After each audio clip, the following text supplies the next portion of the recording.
As the leaders in the West Division plan their waypoints for the rest of the season. Can the FlameThrowers rebound from a defeat against San Jose 2 weeks ago? Or will the Growlers take the first of two in the back-to-back series against San Francisco? Alongside Matt Ruby and our sideline reporter Kirsten Fairchild, my name is Stephen Davies, welcoming you to a breezy Laney College in Oakland as the San Francisco FlameThrowers welcome the San Diego Growlers. For the FlameThrowers, a 1-1 record on the season, and perhaps an upset last week, or 2 weeks ago, I should say, as they lost to the San Jose Spiders. All of a sudden, they have questions on both offense and defense, as Cassidy Rasmussen, among others, will not be playing in today's game. As we say hello to Matt Ruby. Rubes, questions now on offense and defense for the FlameThrowers. How does Coach Karaoke sort these issues out? It's going to be a work in progress. The AUDL season overlaps with a lot of other responsibilities for these players. They're going to be missing Cassidy Rasmussen today, as you mentioned. Byron Liu and Mac Taylor all have obligations to the USA Beach teams in preparation for the World Beach Tournament. So those were three big guns, particularly the loss of Rasmussen. So he's going to, I think, mess with the lineups a little bit today and see what he can get out of that. Rasmussen was outstanding in both games, of course, against the Spiders. For the San Diego Growlers, a big retool in the offseason after going 2-12 in the last campaign, but an 0-2 start to the season. Not exactly what Coach Kevin Stewart and the rest of the Growlers were expecting. What do you need to see them do today to get them back on track? They need to find some chemistry, some continuity. This is a new team that basically is half from Santa Barbara, half from San Diego. There's a lot of stuff to iron out when you're a brand new team. They've only got 2 games under their belt. Last night, a pretty tough loss to San Jose. We'll see what they got left in the tank against the FlameThrowers tonight. A lot more to come here from Laney College after these messages from our sponsors. Opening poll coming up in just a few moments' time.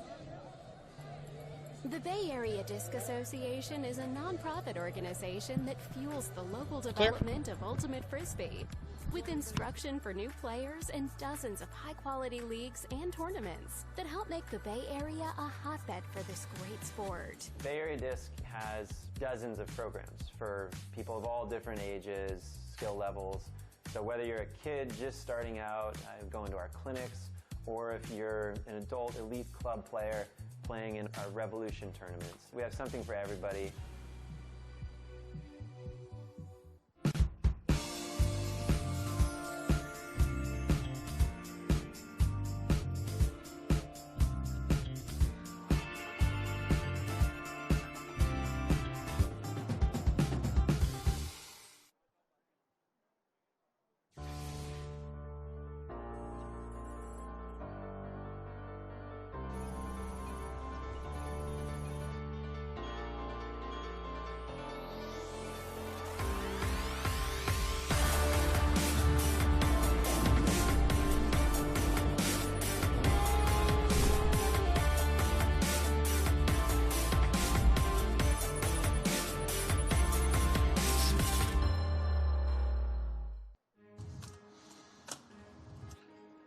Our work is something to be proud of. We make the products people use, the products that make their lives simpler, the high-tech tools to help defend our country, and the innovations that will shape the future. Some say American industry can't keep up anymore. I say our work is proof that made in the USA still means something. The power professionals of the IBEW, proudly American, proudly union.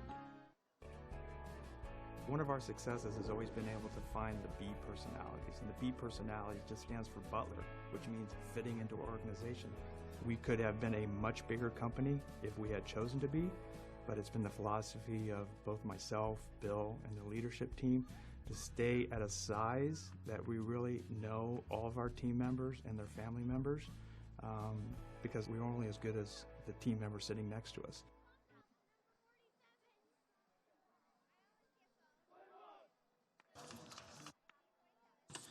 Welcome back to Laney College as we get ready for Week 3 of the 2017 AUDL season.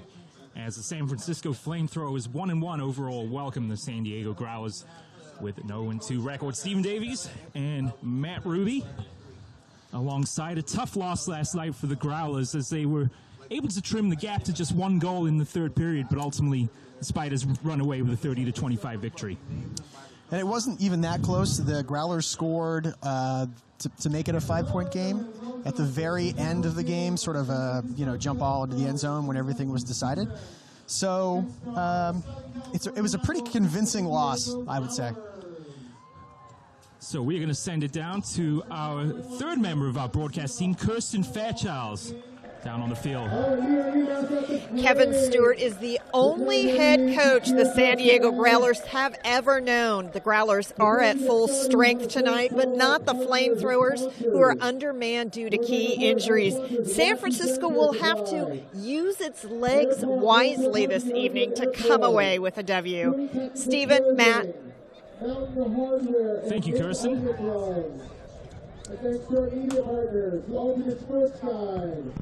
As we get ready for the two teams to take the field, briefly, we talked a little bit about it in our pregame, Matt, or Roops, I should say. I'm going to get docked every time I call you Matt. No, it's all good. I think I get a freebie. I'm going to call you that's Stevie. it. Okay, there you go.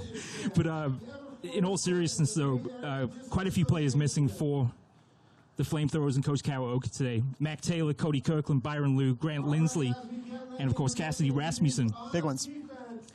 Even folks that they have on their active roster, I'm looking out at them and I'm seeing Nick Herning, number 33, who's a new player. He's in his civvies, his civilian clothes, if you will.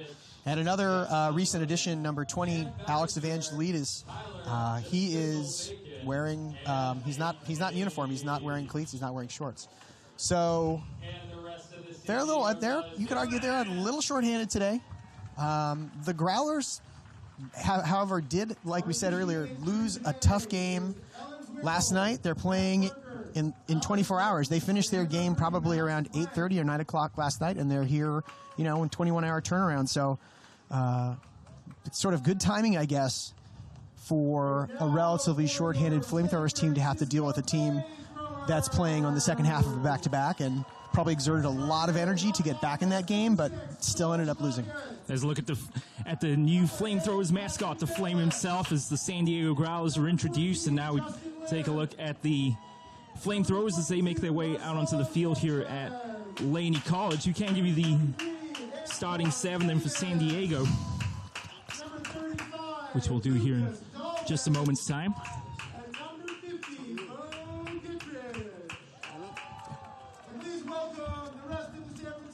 So as the rest of the FlameThrowers come on out.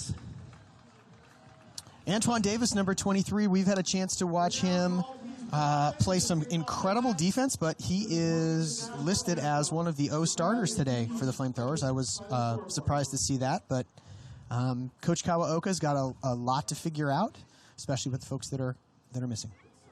So we'll take a break for the national anthem.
I'm going to retract what I said earlier. I'm seeing Alex Evangelidis actually is in cleats. He was just wearing such a casual top on top that I didn't realize.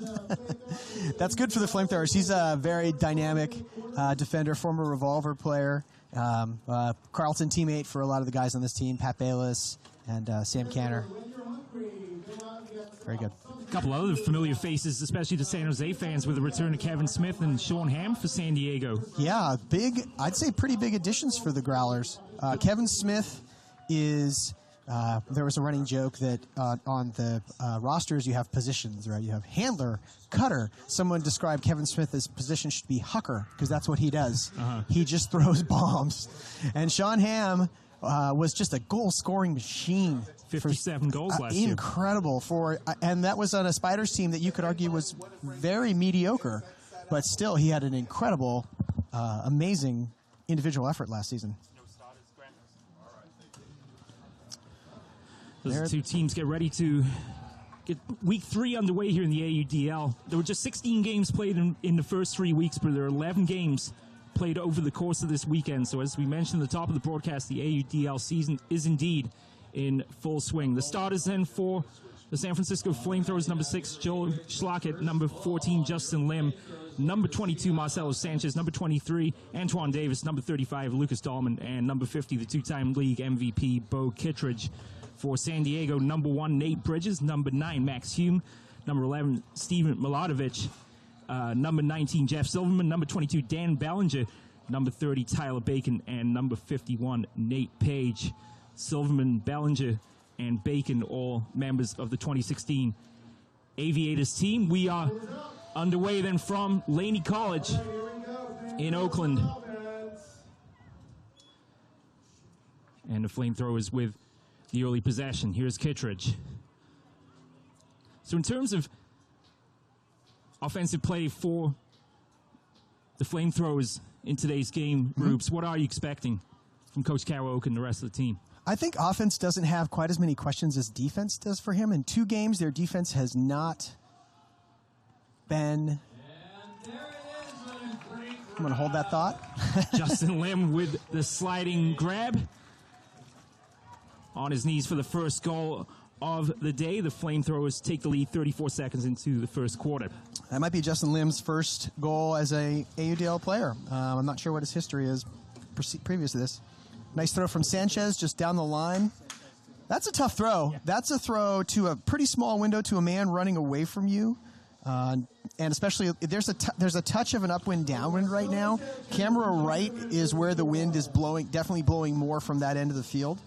So that sort of throw you want to execute by basically throwing it a little bit softer and letting the wind kind of push it into place. Let's talk a little bit about the wind, because the conditions here at Laney College have been changeable this afternoon, at least since we've been on site. It was a lot windier, it seemed, for the high school showcase event that we had just prior to this game. How has the wind changed in the course of the last 45 minutes or so? It was really windy about an hour and a half or 2 hours ago, and I'd say it's dropped down a little bit. It's still pretty consistent.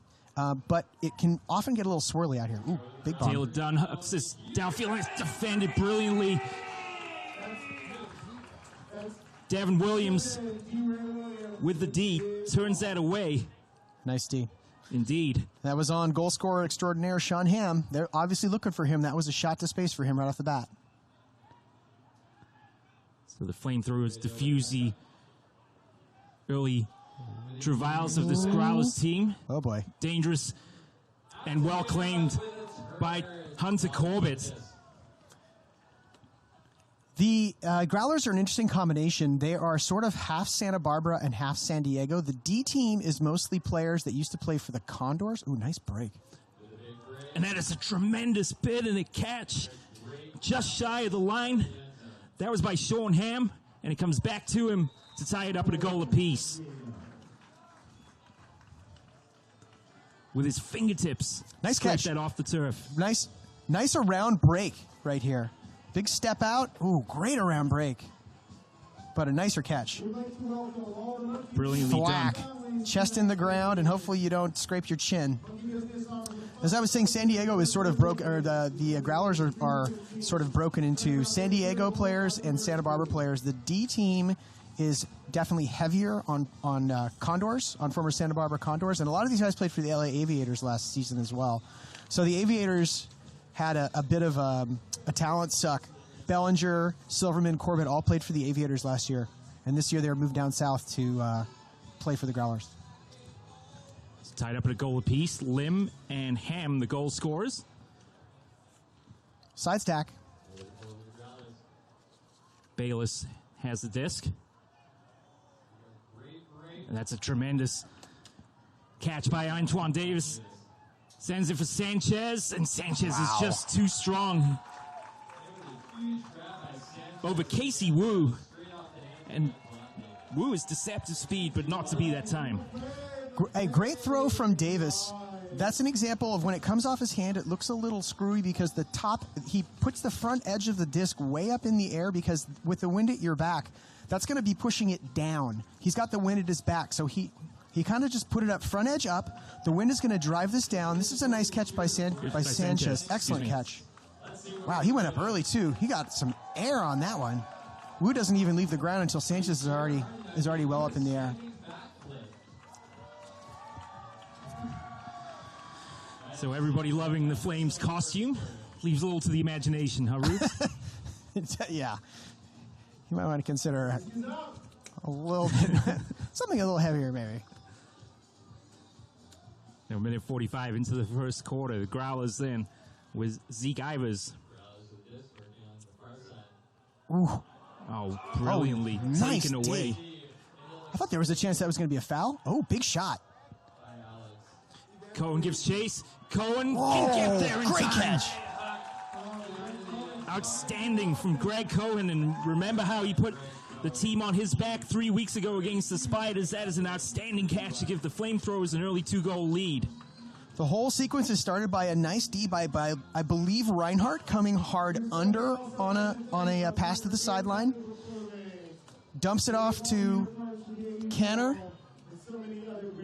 And then Canner just puts it to space. Nice catch. Here's the D. Ooh, takes it away. That's a catch block. Oh, that was Evangelides. Okay. Number 20, that was Alex Evangelides. And then nice huck to space with a little bit of float. Canner knows Cohen. Cohen's a big-bodied guy. He's not going to let his man get around him. So Cohen's slowing down the last couple of steps there to keep his man on his back and get his feet right so he can go up and get it at the highest point. You talked about Evangelides in our pregame discussion. He's already making an impact on. I thought he wasn't going to play, and then what do you know? He gets a D. He confused me with his very casual attire. Here's Jesse Cohen. And now to Max Hume. Back to Cohen. So it looks like pretty much straight man-on-man defense downfield for the Flamethrowers. Trevor Purdy had to lay out to make that catch. Ooh, broken double team. Leggio has it. Flamethrowers are gambling a little bit here on defense, setting up some double teams. Purdy, and it's nicely done. Nice throw. Casey Wu with the score, and it closes the gap to 1. Good job on San Diego's part there. They don't panic. A series of double teams, a little sort of junky switching defense out in front, and just a nice shot to space from Purdy. It was pretty open there, very open. Once it gets broken cross field like that, it can often be a jailbreak. And when a double team gets broken, it's usually going to be the throw after the throw. So the double team throw will get off, it'll get caught. Then that person will generally find someone else who is tremendously open, and then they will usually have an unmarked throw. So that was a good example of that. 3-2 your score. Still early on here in the first quarter. Great crowd on hand. Not quite as balmy as it was 3 weeks ago against the Spiders. But still wonderful mild weather here in Oakland as always. And the Flamethrowers back to work now with Patrick Bayless. It's Lucas Dahlman. Kitcher's wide open. They're backing him. 2-time league MVP. And now it's Justin Lim already with a goal in the game. Welcomed by Davis. Oh, great throw. Lovely throw. And Dahlman can make the catch. Outstanding. Wow. So if I'm the San Diego coach, what I immediately come back or tell my defenders is you can't get beaten to the open side. That was a series of cuts down the force side with the disc on the sideline. They just marched it down the sideline. Usually you want to kind of work that off that sideline. This throw looked great coming off his hand, and then here comes the wind. And there it goes. See, it just pops right there. If that stays down another couple of feet, Dahlman doesn't need to make that catch to be quite as difficult as it was. As soon as that came off of Antoine Davis. Davis's hands, You're like, oh, that's easy money. That's a goal. Dahlman's wide open. That's why you don't, as a defender in conditions like this, you don't ever give up on anything because anything can happen in this weird kind of swirly, bouncy wind. That was a great example of that. Defender on Dahlman pressured him the whole way, even though he was beat. Zeke Ivers has it from the Sam Cannon pull. And now the Growlers trailing by 2. Back to work. It's Travis Dunn. He's wearing number 80. Nice swing. Here's Ham. It's Corbett. Looks like they're staying underneath Ham a little bit. Oh, he's wide open now. Kind of a switch on Ham, another double team. Oh, nice break. Matt Parisi, he's wearing 49. And really nicely done there by San Diego as Leggio sends it to Ham for his second goal of the game. That's kind of what Sean Ham does. He is, it's when I was reading his stats last year, I asked some of the Spiders, like, who is this guy? Is he a giant? Is he really, really fast? He is not a giant. I think he's plenty fast, but he's not a big dude. He's 5'9", 5'10". He has excellent timing, and the one thing that I think he really has is trust from his throwers. Ultimate has a new podcast, Scoopalicious Ultimate, featuring in-depth player interviews, tips on how to improve your game, and the midweek Flamecast, available live on Facebook with reposts later on YouTube. It was an outstanding interview with Coach Yakawaoka, part of my pregame prep this week. Listen to Dio. He's a smart dude.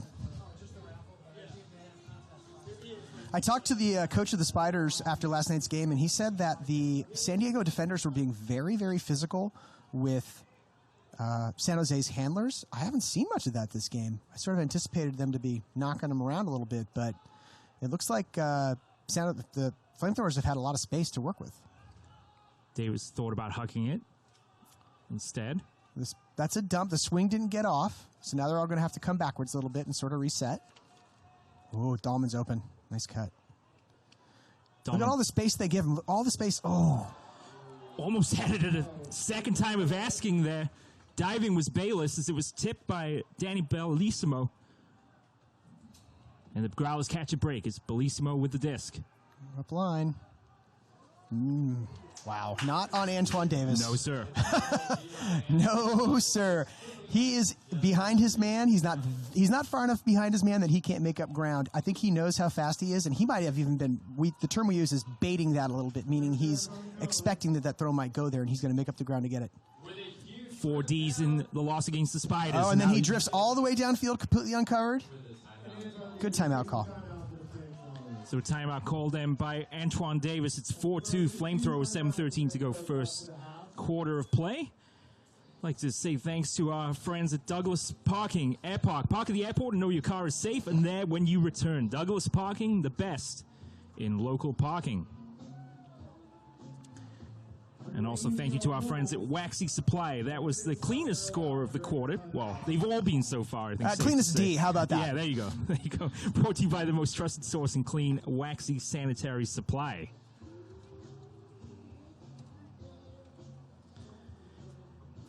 The Ultimate Sports Guide is the ultimate in Bay Area sports magazines. Pick up one today by the merchandise tent and check out great coverage for all Bay Area sports. Stephen Davies, Rubes, Kirsten Fairchilds, and the rest of the crew here. And one more shout out to our friends at Oakland Alameda Magazine for everything East Bay. Check out Oakland Alameda Magazine, free at shops and stands and filled with great local stories and interviews. So coming back out, that timeout is called because there was a double team on Schlackett, and he gets that throw off all the way downfield to Davis. Davis is a good, 60 yards away from the thrower at that point. He has got to call a timeout because otherwise he's not going to have time to get anybody in position to throw to. That's why he called the timeout. Typically you'll see a timeout call and they'll switch offense for defense or something like that, but not in this case. Schlackett restarts the play. Dahlman has it. Oh. Can Davis make the catch? It's swatted away. Really nicely done there by San Diego. Tough throw from Dahlman. The hammer there from a right-handed person tends to travel from left to right. So Davis's only choice there is to sort of backpedal and wait for it to come down. That was Kyle Smith with a D for San Diego. Here's the huck. Wow. Holy mackerel, that's a bomb. Trevor Purdy just can't quite get there. Wow. That was some 75 yards. That was easily 75 yards. That was an incredible throw. That was like a pull. You have to take my word for it. The Rube's eyes just lit up. I could not believe that. I know there's a bit of a wind here, but wowzers. It's hard for me to restrain myself sometimes. Like, whoa. That's why we got a compressor on our audio mixer there, Rubes. So a let-off perhaps for the FlameThrowers. Now back the other way they come with Kittredge. Here's Davis. Sprinting into space is Justin Lim. Nice breakup line from Bayless. He has a chance to wind up for it. Over the top for Schlockett, makes the catch. That's a foul. That wasn't really called. That was Marcelo Sanchez who makes the catch. Ooh. Back to Schlockett for the goal, and San Francisco make it 5-3. It's a lefty backhand. 5 different scores on the evening for the FlameThrowers: Lim, Sanchez, Cohen, Dahlman, and Schlockett. That whole play is started by Bayless beating his man upfield. He started out at dump and ran by his guy. Davis hits him up line. His man completely overruns him because he's out of position, so Bayless can wind up and throw a backhand. And in these windy conditions, that's what you want to throw. You want to throw a backhand upwind. We've seen 2 FlameThrowers receivers completely uncovered upfield. Davis before the timeout was called, and then Schlockett open 25 or 30 yards. So San Diego's gambling a little bit, and I don't know if it's... So far, the double-team gambles haven't really worked out for either team. It's a little more obvious, I think, for San Diego struggling because they're giving up bombs. Ryan Slaughter to Hunter Corbett. San Diego's offense looks pretty good. They're doing a good job of clearing space for each other, clearing space underneath, staying out of each other's way.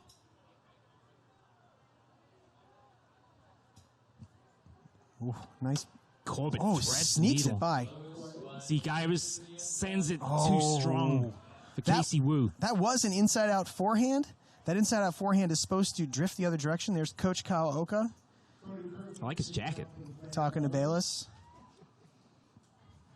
That was an inside-out forehand that ended up tailing the wrong direction.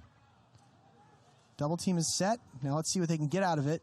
Andrew Hagan, the first time we call his name for the FlameThrowers in tonight's game, draws a double team. Yeah, he's exclusively a D player, Hagan. Injury called. Hey, there's the sun. It has poked through. The clouds have dissipated, and the sun has broken through late on in the afternoon here at Laney College. Some high clouds earlier and a little breezy, but brief stoppage in play. I think everybody's a little confused, perhaps, at Rubes. It looked like an injury, but maybe not. Back underway, Nolan Walsh. He's wearing 71 for the FlameThrowers. First playing time for him. He's a Stanford kid. Nice cross-field break. Now Devin Williams. Sidesteps around Sean Ham. He's open. Hagan does not look to the middle of the field. Oof. Oh, wow, Silverman. Outstanding. You talked about his quickness. Man, he is you and I were down so the field dynamic, earlier. so dynamic, so fast. Fans of the AUDL will remember him. He's made just 2 unbelievable highlight, crazy, leaping, spinning catches when he was playing for the Aviators. Oop. Oh, that's I don't know what that was. A collision there between Cohen and Ham. Cohen got positioned in front of him, and Ham kind of gave him a 2-handed shove in the back. Let's take a look at the replay here. Boom! Man, he is so explosive.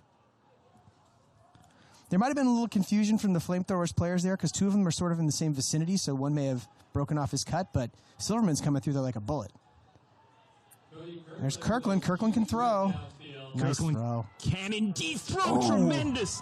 Catch by Cohen. Waits for Dahlman. That's a foul. Oh, from Reinhardt, excuse me. Down he goes. That was his push from Zeke Ivers, I believe. That was 2 pushes we just saw on back-to-back plays. One from Ham on the D and another one for Ivers on Reinhardt. It's a good thing Reinhardt's a big, strong guy because you don't want somebody jumping on your back. This is a... Look how close he got. Ooh, he almost got that. Nice catch. Nice throw from Kirkland. Great throw from Kirkland. Just escapes the clutches of That's a tough play. You do not want to try to make that play. You are beaten there. You're not going to get a chance to make a play on that. There's Matt Parisi there with the it's not. leading. I don't think he's being malicious, but those sort of reckless plays are not a good idea. Gives us a quick opportunity. Our referees for today's game, our head referees Max Plank, Alice Barrow, Matt Burkett, and Ellen Zwickel complete our officiating lineup.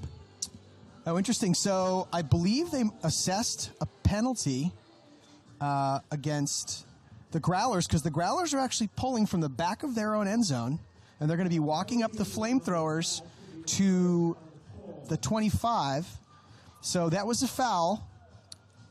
Maybe, I'm not sure what scale of foul it was. Maybe an intentional foul. So that's going to give the FlameThrowers a pulling spot 25 yards in front of from the 30. Wow. And he's going to try to put it out of bounds. Oh. Almost takes out our roving cameraman extraordinaire down there. Can anticipate a double team of some sort here, maybe? No. Bellinger with the disc. Growlers trailing by 3. Tyler Bacon. Quiet in this game so far. 4 goals against the Aviators in their opener. He's a tremendous handler. Very, very good. This is better from the Growlers. And just again, cannot capitalize. That's Bellinger. That's Lior Gaval's on the mark, and he did his job there. He got close enough to make Bellinger push that backhand a little further around than maybe he would have wanted. Nate Page unable to lay out to almost make the catch. That would have been a sensational one-handed catch with the right hand. That's a tough throw downwind. That wind is blowing that disc down, and you saw it go. You saw it drop pretty quick. Another double team. The foul. Both teams really gambling with the double team. Now they're going to come off it. And now just standard man. So it's Nate Page then, defending Sam Canna. Gaval makes the cut and the catch. And now Gaval, that's a good throw too. Ooh, nicely done. Cox has it. Sort of a back shoulder throw. Nicely done from Cox. Patient build-up play.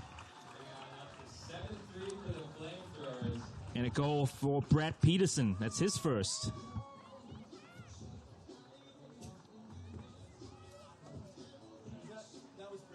Pretty easy. Peterson just gets on his horse as soon as he sees that disc is moving downfield. Runs right by everybody. You said at the top of the show that Coach Kawaoka would do whatever it took on offense. And so far, Rubes, 7 different scores on the evening. Yeah, and that's it might be a side effect also of the fact that the Growlers are tired. A couple of their turnovers are not necessarily mental errors, but they're physical errors, and you could attribute some of that to fatigue. But this game's going to get away from them pretty quick unless they can punch in a couple of goals here. Biggest lead of the game so far for the FlameThrowers. You should really catch that pull if you can. Zeke Ivers let that one go. He has possession of the disc. Kind of a weird little junky thing they're running here. Now they're sort of switched to more of a man. Looks like they're into man now. No, it's still sort of a junk. Like a little 2-man wall.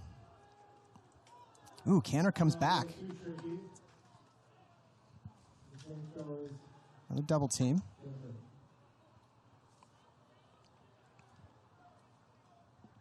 Kirkland, then to Chenzo Vitiello. Looks a little scattered downfield for the FlameThrowers. Guys are sort of running into each other's paths a little bit. Just got to figure out to give each other a little bit of room. They're still figuring a lot of this out. The D team is working a lot of stuff out together. How to play offense. Oh, nice throw. Kind of against the grain blade. That's nicely done, too. Catch by Nolan Walsh, and it's now 8 different scores for San Francisco as Evangelitas again getting involved on offense for the FlameThrowers. I talked to Coach Grant yesterday about the Spiders Growlers game, and what he said was that he felt like the Growlers offense's defense wasn't that great. They were struggling to get the disc back after they had turned it over. So we've seen at least 2 breaks, and that one looked a little, I wouldn't say easy, but definitely not stressing out the FlameThrowers offense too much. Once the D gets the turn, they seem to be able to walk it down without too much trouble. Body language kind of says it all right now for the Growlers, trailing by 5 here with a minute 30 remaining in the first quarter of play. It's really turning into quite the picturesque evening here at Laney College. Yeah, it's beautiful. There's Kevin Smith. This is what he does. Throw bombs. Kyle Smith gives chase, has to just adjust his movement a little bit, and it's taken away. Really well done by Canner. Yeah. Smith had to wait on that for quite a while. It's a travel call, and they know it. Kevin Cox, he knows. Gonna go a little too quick. Smith really needs to wait under this disc. Canner just shoves him out of the way. And still is able to reach up with the right hand and claim between both. Oh, nice bid from Hagen. Now the Growlers have a chance. And they have the goal with Nate Bridges. Stops the bleeding and has the advantage of the FlameThrowers. It's 8-4.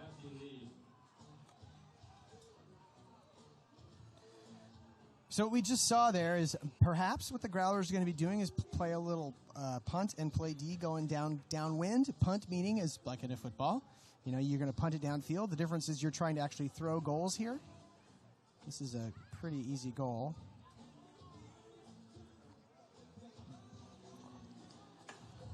And Nate Bridges with his first goal. So 2 for Ham, 1 for Casey Wu, and now 1 for Nate Bridges. So let's see if that's what they end up, if the Growlers start coming with the wind at their back, if they're on offense, they just start chucking it downfield and hope that they get a cheap one like that. Bayless has it to Schlockett. Sanchez open in the middle. Kind of a junky middle of the field defense here from the Growlers. They're trying to stop the string play. That mission accomplished. They forced him into swinging it back and forth a couple times. Good D. Kittredge back to Schlockett, excuse me. Kittredge's wide open in the middle here. Yeah, it's kind of a matchup zone, if you could even call it a zone. Oh, unlucky. Nice, nice try by Bayless. Perhaps a more difficult catch than needs to be there. No, I think that was going to be his shot to get it. It pays off there. They play sort of a little switchy, weird junk. It's not a zone. It's not man. It's somewhere in the middle, and it results in a turnover. San Diego call timeout then with 9 seconds to go in the first quarter.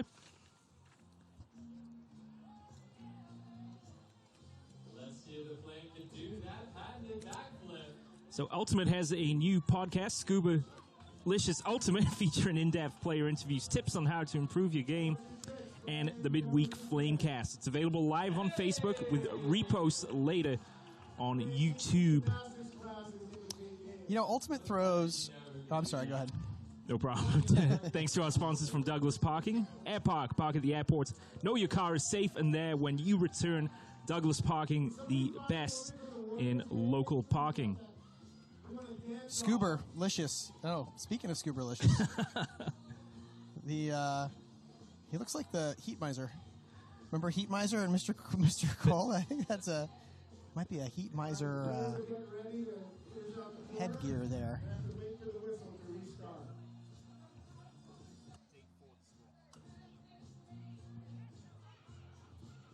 All right. Well, just a handful of seconds remaining as the shadows cast long on the Laney College field, and it looks like Kirsten Fairchild might have the honor of interviewing Flame. I don't want to give too much away, but... Let's see what they want to do here is you actually want to throw it in the middle of the field, get something towards the middle, and then throw it in the end zone. Ooh, that's a play to know. And Davis swats it away. Now back the other way with time expiring here at the end of the first quarter. Blocked out there was Greg Cohen by Dom Leggio. That's a foul. Definitely some physical play. Oh there. gosh, if that's a foul, they're going to put some time back on the clock here for the FlameThrowers. Leggio clearly led with the right shoulder. Yeah, he is not holding position. He was actively pushing against Greg Cohen there. If he just holds his position and boxes Cohen out, that's not going to be the same result. Wow, I figured that's from Kittredge is just checking the end zone to end the quarter there, and it might pay off. Wow. So Dahlman to Cohen for his second goal of the first quarter. Cohen is not happy. He is barking at guys right now. If I was him, I wouldn't be happy either. He's got his head up. He sees a floating disc. He knows where his man is, at least, so he has some understanding of what's going to happen, and then he gets clocked. So 9-4 the score after 1. And let's send it down to Kirsten Fairchilds. His debut with the FlameThrowers tonight. Hey, what makes the San Francisco team, the fans, the setting so special? We just have such exciting fans. We have an amazing crowd. It's family friendly, and the team is excited to play. We have so much energy on the sideline. Every game is special. And every play is fast. We're going to score a lot of points today, and I'm looking forward to a really fun time. Hopefully, everybody loves it. Thanks so much, the Flame. You'll see him with his flag after every score. Time for a quick injury update. Just want to mention Casey Wu had come off with a left shoulder injury. He's all taped up and should return for San Diego. Steven, Matt? Yeah. Thank you, Kirsten. The Flame. Every pro team needs a mascot, right? But perhaps worryingly for San Diego, Casey Wu, who had a goal early on in the first period, had the right shoulder taped, so we'll see if he is back into the game in the near future.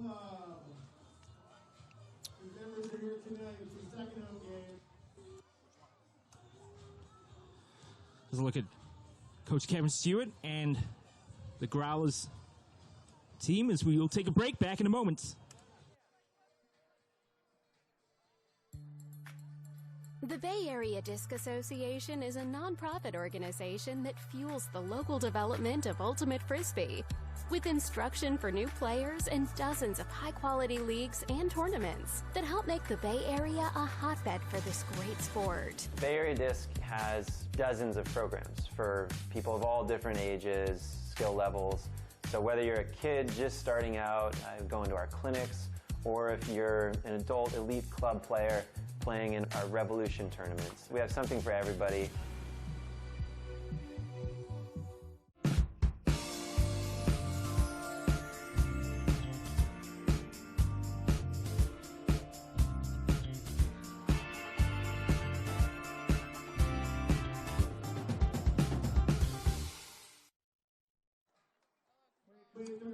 Welcome back to Laney College in Oakland. Stephen Davies, Rubes, and Kirsten Fairchilds. And the FlameThrowers with a comfortable 5-goal advantage. Crazy turn of events there late in that, huh? That was Kittredge just throws up sort of a prayer to end the quarter. That disc wasn't even going to reach the end zone. And Greg Cohen's running down, tracking the disc. He knows where his guy is, and he gets clobbered by, I believe it was Purdy on the Growlers, and that results in 10 seconds back on the clock and one more goal. That's a rough turn of events for the Growlers. Are we seeing a return to the physical style of play that they displayed last night against the Spiders, in your opinion? Well, when they played against the Spiders, my understanding was that what I heard was from Coach Grant, as I said, is that they were really manhandling the handlers on the Spiders, because the handlers really drive their offense. This team, they really depend on isolating cutters in space and getting big chunk yardage. At least that's what the O team does for the FlameThrowers. So it doesn't, you don't get the same opportunities to do that. So, but having said that, we've seen a couple of what I would describe as sort of ticky-tack, sort of, mildly questionable plays on behalf of the Growlers, and they've got to be pretty frustrated, but you got to get control of your frustration and don't hurt somebody out here. We'll see how they respond now as the second quarter gets underway. San Diego. Ooh, Ham is wide open. In possession. Ham is indeed open, and he just escapes the pursuit of Alex Evangelides, and that's the right way for the Growlers to start out the second quarter of play as Travis Dunn adds his name to the scorer's sheet. Andrew Hagan, who's number 16, was covering Ham. He's a very, very good defensive player.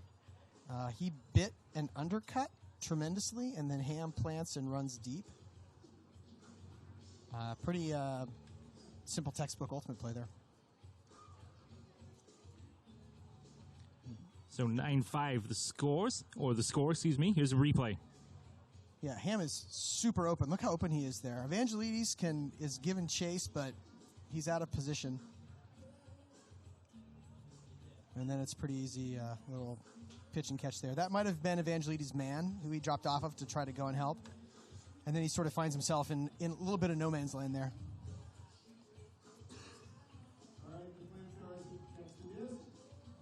So the Growlers trim the advantage to 4, and Schlockett has it for the FlameThrowers. Back to this junky zone. It got him one turnover, a previous possession. Going backwards, but that's okay. Nice inside out. Nice. 8 different scores for the FlameThrowers in that first period. So spreading the wealth around. Schlockett has it. FlameThrower's pretty unhurried here. Yeah, Schlockett's beating him up line here. He's going. It's not exactly a cup. A cup is a term that's used to describe the front 3 men of a zone. People don't typically play traditional zones in the AUDL. Except for Madison. Except for Madison, but I bet you they don't play with a full 3-man cup. Ooh, crossfield. That's an outstanding throw from Sanchez, and an even better one-handed catch from Antoine Davis for his first goal of the day. And it's another spectacular effort for the FlameThrowers here in the first half. Normally, that's a very risky pass. That's coming from all the way on one sideline, throwing to space all the way out to the middle of the field. Bellinger's got a shot at this, but Davis is a much taller guy. Goes up early. Nice catch. Bellinger still made up a lot of ground and almost made a play on that.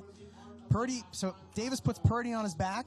He knows that Bellinger's coming from the other side, so he's going to time his leap accordingly and fend off Bellinger to get the score. So the FlameThrowers reach double digits. But that was Sanchez, if I'm not mistaken, right? With Sanchez just Sanchez with a throw. Yeah, nice crossfield throw. And Davis with the catch. So double digits then for the FlameThrowers, and they've doubled the advantage now over the Growlers. This pull hang up a long time here. Good pull. For Dom Leggio. Someone's open deep. Parisi, double teamed. Dumps it off. Back to Parisi now. It's a travel. VTL gives chase. And now to Jesse Cohen. Cohen nice. to Milojevic, who just can't quite get there. In the back corner of the end zone for what would have been his first goal. 2 chances at it, unfortunately. It's kind of a tough one sometimes when you're running. You reach up and you're trying to catch it with his left hand palm up there. It's hard to kind of get your fingers in the right spot. It's much easier to go palm down, fingers on top. Oh. Some call. And my mistake there was Hunter Corbett. That was Corbett, with the bid. Sometimes your hands just sort of naturally go where they go based upon how you're running, and you get them all kind of awkwardly positioned. So timeout called by the FlameThrowers with 10:05 remaining in the first half of play. And we'll take a short break. Back with more from Laney College in a moment.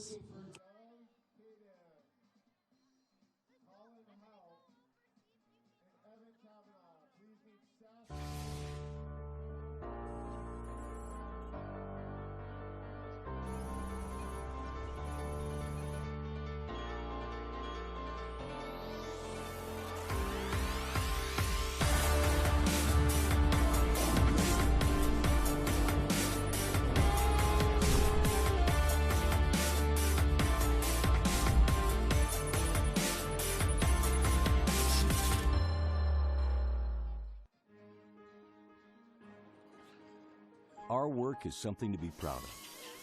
We make the products people use, the products that make their lives simpler, the high-tech tools to help defend our country, and the innovations that will shape the future. Some say American industry can't keep up anymore.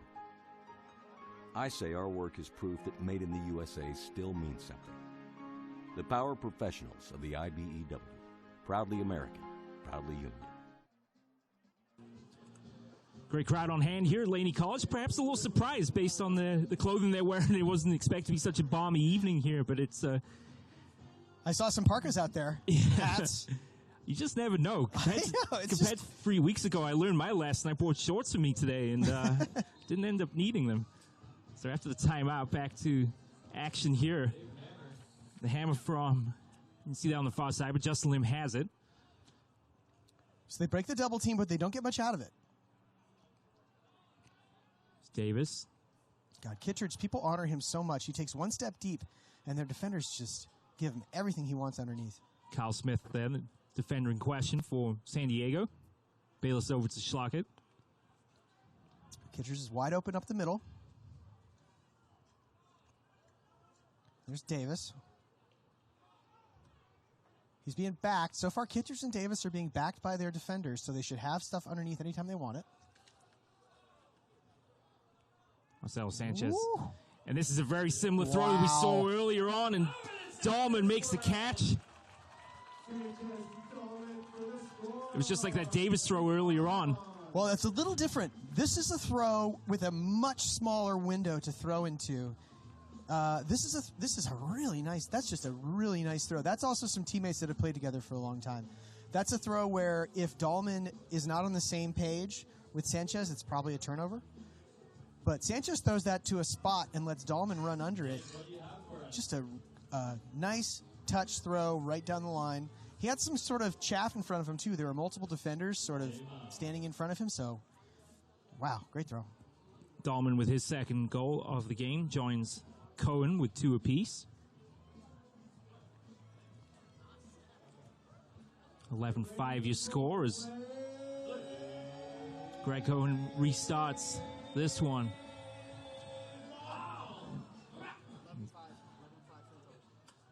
Zeke Ivers has it. That's Bellinger. Indeed. Right there in the middle, number 22. Ooh. Kevin Smith uncorks one. And Brett Peterson wasn't far away from snagging that one. So a little kind of a busted defense here. Now they're going to get back into position. That's why you're seeing so many people wide open. Once that throw goes over the top, people are going to be scrambling to, ooh. Nicely done by Leah Gival. That's a very difficult throw there. That's a force. I would call that a force. Now back the other way come the FlameThrowers. Oh This will my hang gosh, up what for a Cohen. bomb. And Cohen makes the catch. Waits for support to arrive. Peterson was to his right, but it's Kevin Cox who's there for his first of the day as the FlameThrowers continue to spread the wealth around. You can't see it in the shot because we're following the disc, but Sam Canner was standing on his own 5. He threw that bomb and started running to the sideline. He ran all the way to the sideline. Wow, that's an incredible catch. That's an incredible throw. Cohen is definitely getting it done here today. He is dynamo on the turn. On the turn, he's putting his head down and going deep, and it's paying off. That was probably what long? That was the 75-yard forehand. Woo. Both San Diego defenders were looking to the right there. Kevin Cox makes the easy catch. And Coach Kevin Stewart brings the Growlers over as they are now trailing by 7, the biggest advantage for the FlameThrowers in the game so far. Around the league today, then, in the AUDL, double overtime thrillers. Montreal defeat Philadelphia. Raleigh defeating DC 23-21. Wow, that double overtime was 24-20. That's low scoring for double overtime. I wonder if it was crazily windy or something like that there. Pittsburgh with a victory over Chicago. And Jacksonville over Atlanta 27-25. Seattle and Vancouver here in the West Division started 9 o'clock, or I should say 6 o'clock Pacific time. So hopefully we'll have a score update for you from that one. Actually, if you give me a moment here, I might be able to do that for you as we get ready for the poll.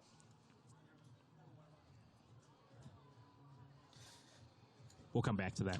The problem with playing back-to-back games is, I was going to ask you being about on that. the road in general is it's exhausting. You don't think it's exhausting to sit on a plane or drive in a car or whatever, but I from coaching pro over the past couple of years, we had very talented teams that I thought were significantly better than the teams we would go play on the road, and we lost all the time. And the second half of a back-to-back is particularly hard. It's already very difficult that if you're down to have to rally and dig yourself back into a game. Last night, the Growlers went on several runs, a 3-point run and a 4-point run, to put themselves back within 1 against San Jose, and they end up losing by 5. So you got to wonder, how much gas do they have left in the tank to rally back here? Here's Dan Bellinger now to Nate Page. Parisi has it. Bellinger's on O. Normally he's a D player, so that's interesting. They swap out a couple of positions. Ooh, that's a tough. That was sort of to nobody. Yeah, little miscommunication there.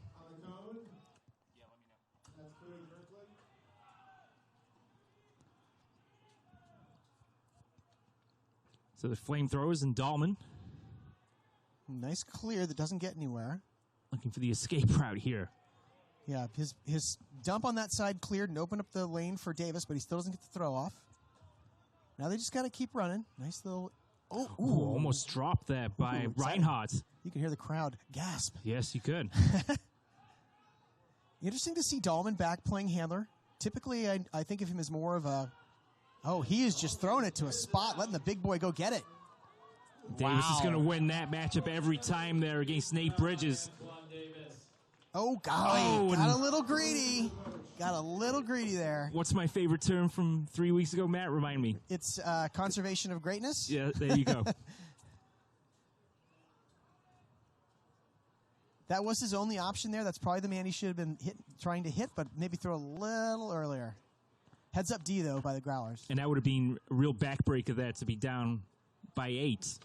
Here, we're not even midway through the second quarter of play. Oh, he's got a man. Max Hume giving chases Bacon. Bacon makes the one-handed catch. Great catch. Tyler Bacon. Fantastic catch. 4 goals against the Aviators in the opener. His first of the day. An outstanding catch. Look at this.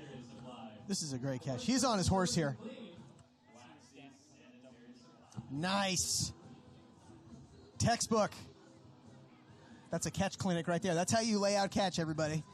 You might be tired after playing back-to-back games, but that sure feels good. Let's look at the standings. The Aviators, to perhaps everyone's surprise, a 2-0 record. The Cascades, a 1-0. The Spiders, though, certainly a surprising 2-1. The Flamethrowers, well, on their way to 2-1, I would say. And the Growlers and the Riptide bringing up the rear. So we'll see if we have a result from the Seattle-Vancouver game here before. I believe the Aviators have played the Growlers and Vancouver so far. So they haven't played any of the Bay Area teams yet. Which, having watched the Spiders and the Flamethrowers over the past couple weeks, I'm thinking that they might be the 2 toughest teams in the Western Division. At least as of now. Anything can happen. Fake. Schlockett steps around Jesse Cohen. Oh, nice around break. Justin Lim has it. Ooh. And tiptoeing is Patrick Bayless. And again, the Flamethrowers is just delegating goals. At my count now, got 11 different scores. 11? Yeah. Holy Lim, smokes. Sanchez, Cohen, Dahlman, Schlockett, Peterson, Reinhardt, Walsh, Davis, Cox, Bayless. That's 11. Well, that makes it pretty tough to defend. You can't isolate. You can't, send a bunch of resources at one guy who's going to be like the designated goal scorer. If you're doing it by committee, it makes it very tough on a defense. Cassidy Rasmussen, who? Who? Lindsley in week 1 went bananas. He's not here tonight either. And Mac Taylor, of course. Yeah, he's probably among the assist leaders on this team, I would think, after 2 games. Canner's having an incredible game here, though. Couple of Ds. He's really pushing the D team. I mean, the D team is breaking and is D'ing and scoring and getting break after break after break. So it makes sense that maybe somebody on the D team would have some pretty gaudy stats after today. Woo! Nice throw. Oh, golly. Unlucky. Danny Bellissimo there. Full marks for F at that time. Just a little too far out of his reach. Pretty nice throw. It's possible he might have picked it up coming a little bit late or had his back to the throw. And when he turns around, he's already his read on it's a little late, so he can't quite get set and quite know where it is. Ooh. Oh, boy. Here we go. Oh, well claimed. Brilliant by Evangelides. Between 2 defenders. Cox is there in support. So is Gavall. It's Cox now. Peterson over to the far side. And now Hagen. Oof. Nicely claimed by Greg Cohen. Nice catch. Wide open on the near side is Canner. But instead it goes to Gival for his first goal. So that's 12 different scores. 12 different scores on 14 goals? Yes. Wow.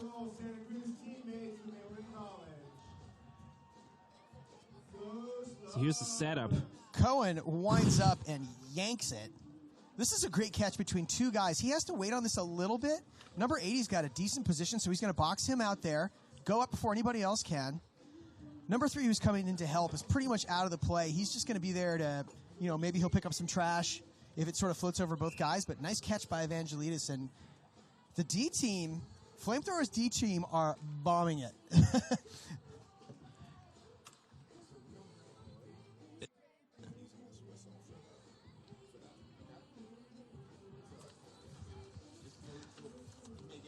That was the cleanest score of the quarter, brought to you by the most trusted source in clean, waxy sanitary supply. So is Evangelides wearing the Sam Swing jersey? Because that's the name that's on the back. Yeah, I right guess there. he is. He's number 20. Did he leave his jersey at home? He's a recent signee. They also apparently signed Eli Kearns, who will be here next week, who was a player who played for them last year, who's also another revolver player. Oh, this is going to float, and... Oh, and Davis is out-jumped there by Trevor Purdy. Trevor Purdy is very tall. You said that when we were down on the That's field right, here in you're pregame. like, gosh, that guy's tall. Oh, crossfield blade. Nice. Nicely done. And it's Trevor Purdy, and well-deserved, really, after making that fine Nice catch, yeah. Davis has been definitely patrolling the deep areas and getting almost everything in his general vicinity, so nice catch from Purdy. And then Kevin Smith with the big crossfield blade. That, on a field this wide, that's still a pretty long pass. That was probably still a 45-yard pass. 14.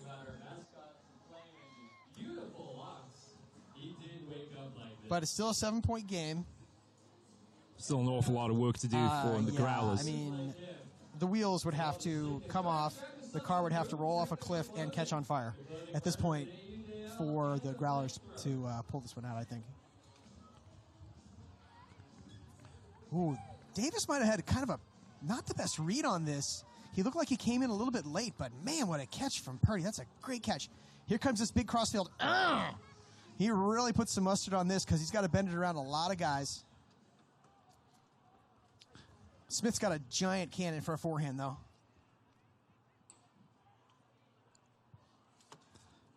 So they're back to their kind of junky defense here. Now it's busted. See if they stay with it or go man. Nope, they're sticking with it. But FlameThrowers just sort of running it right through the middle of the defense. Now they're in man. Here's Sanchez, who made a cut downfield, has to come back for this one.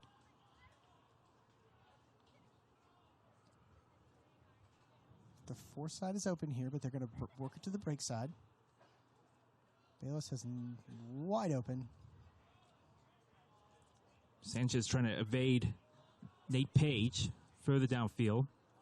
Oh, Bellinger. Nice D. Nicely done. That would have been Justin Lim's second goal of the day. But Dan Bellinger more than up to the task. And a D now for the FlameThrowers as well. Kittredge's little redemption there. That was his turnover that he threw into the end zone. Oh, great catch. Wow. That's outstanding play, outstanding sportsmanship there for the FlameThrowers. But a goal for Dahlman. That's his third now. That's Bayless throwing a blade over the shoulder of a defender with his back to him. That's all that is. That's not a good throw, normally. Nice catch by Dahlman. Dahlman has to reach over Bellinger's shoulder to go catch that.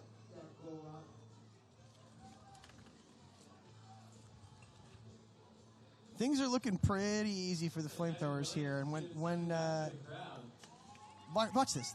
He has to reach over Bellinger to get that. Oh, my goodness. Bellinger nods. Yeah, you got me. He's in perfect defensive position. There's nothing else he can do there. It's just a really good play by Dahlman. An 8-goal lead, 3:16 remaining. It's interesting, though. San Francisco now will go on the road next weekend, and they'll play a back-to-back doubleheader, first against the Aviators and then against the Growlers. So they'll get their first taste of how it feels to play back-to-back games on the road. Yeah, it makes you wonder who's going to be on there, who's going to be on the traveling roster, too, because we're missing, like we said, we're missing some very significant players for this team, whether or not they're going to be back. It's a lefty here. Ryan Slaughter, haven't called his name yet tonight. Man, their timing is just... San Diego's timing's pretty off there. That was a dump to a wide-open guy, and they had no continuation. Ooh, nice bid. From Kevin Cox. Dunn has it. Yep. Corbett continues to play, and it's finished off by Ryan Slaughter for his first goal of the game. Couple of bids there. Nice bid. That, and then when the throw gets thrown, when the disc gets thrown towards the end zone, there's another defender who comes out and thinks he might get a shot at it, but then he doesn't, and then he has abandoned someone in the end zone who is then wide open. So San Diego, a couple goals for Sean Ham.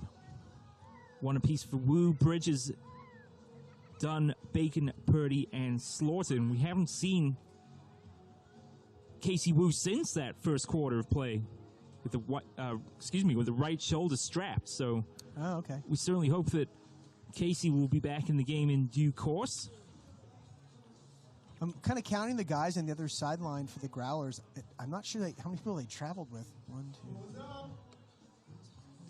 They might be even shorter than 20. Normally you have 20 active guys, and they might be shorter than 20, which makes a back-to-back even that much more difficult.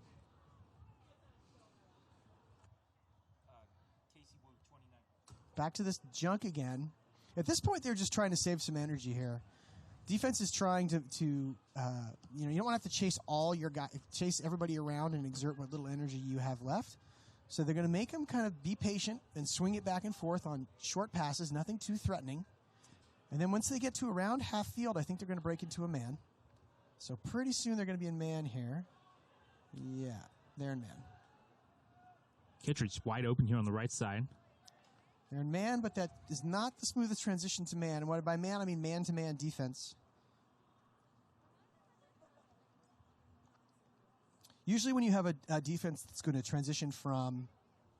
Oh, there's your goal. Usually when you have a defense that's going to transition from more of a zone or a junk look, you typically will do the transition to man after a set number of throws, maybe 5 throws, or once the disc crosses a particular part of the field, you like man to half field or zone to half field, and then you go man. And I think they're going zony junk. I don't know what exactly they call this, but I'll call it junk for now. To around the 50, and then they're going man.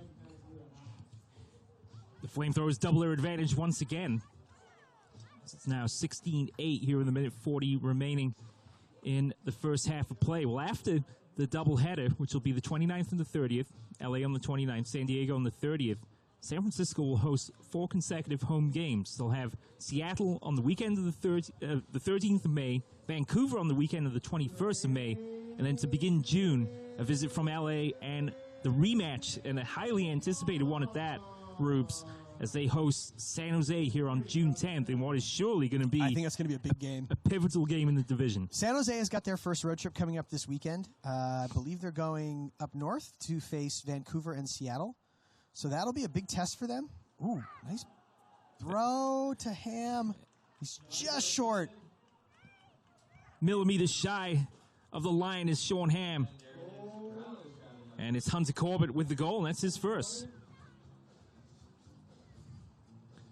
Road trips are always big tests for anybody.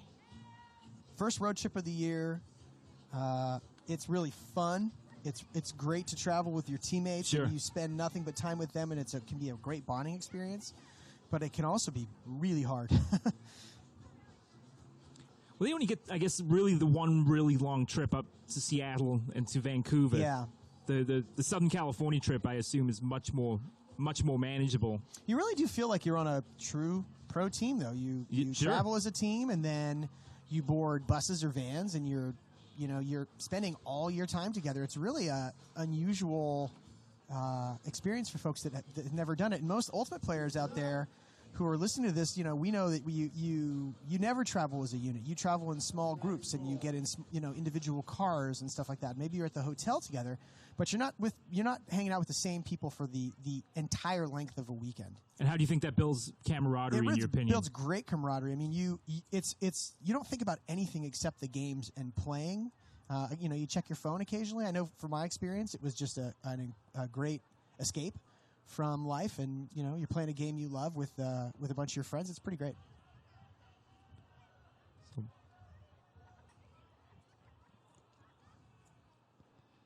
About the only thing Kittredge hasn't done in this first half is score a goal, but it hasn't really mattered because the FlameThrowers have found goals in spades, and not only that, have spread the wealth. And Good here call. they go again. As called.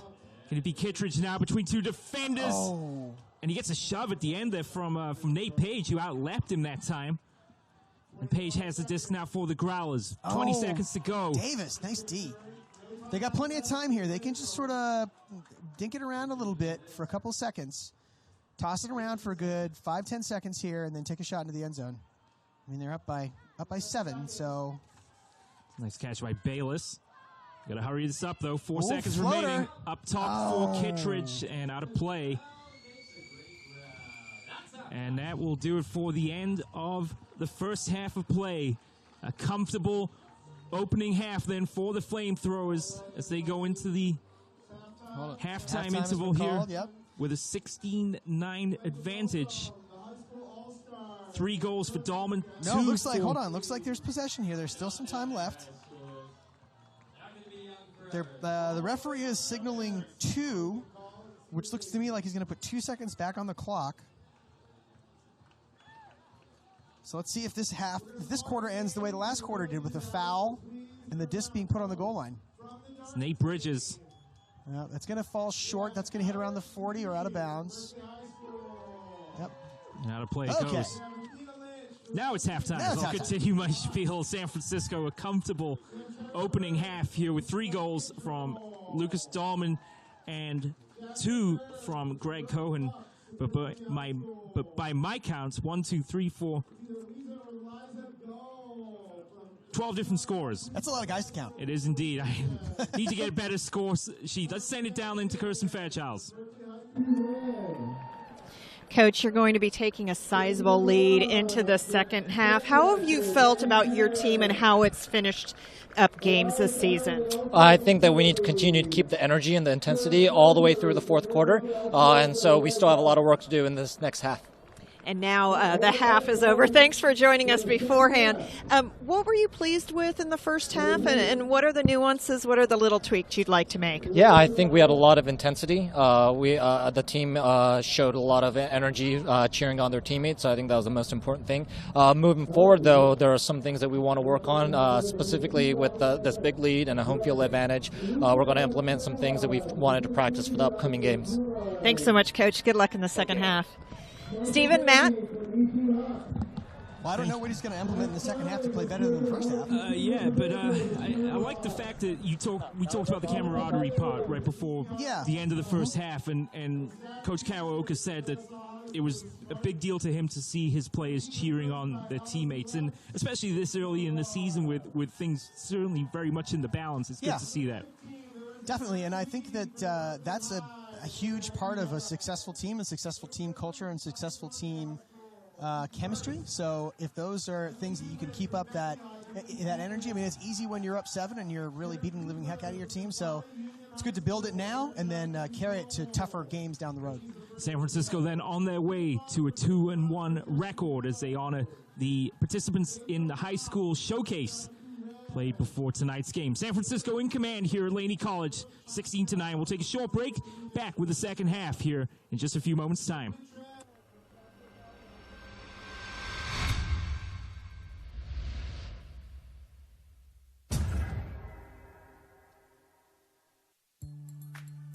The Bay Area Disc Association is a nonprofit organization that fuels the local development of ultimate Frisbee. with instruction for new players and dozens of high-quality leagues and tournaments that help make the Bay Area a hotbed for this great sport. Bay Area Disc has dozens of programs for people of all different ages, skill levels. So whether you're a kid just starting out, going to our clinics, or if you're an adult elite club player playing in our Revolution tournaments, we have something for everybody.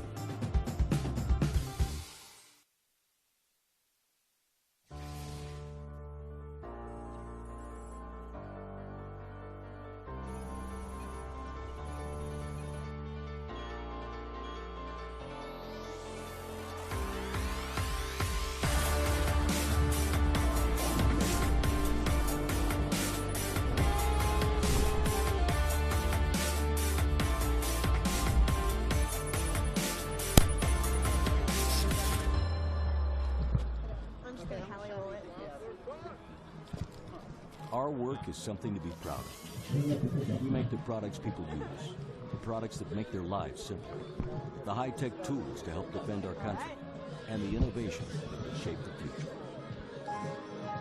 Some say American industry can't keep up with it. I say our work has proved that made in the USA still matters. The power professionals and the IBE, proudly American. One of our successes has always been able to find the B personalities. And B personality just stands for Butler, which means fitting into our organization. We could have been a much bigger company if we had chosen to be, but it's been the philosophy of both myself and to stay at a size that we really know all of our team members and their family members, because we're only as good as the team members sitting next to us.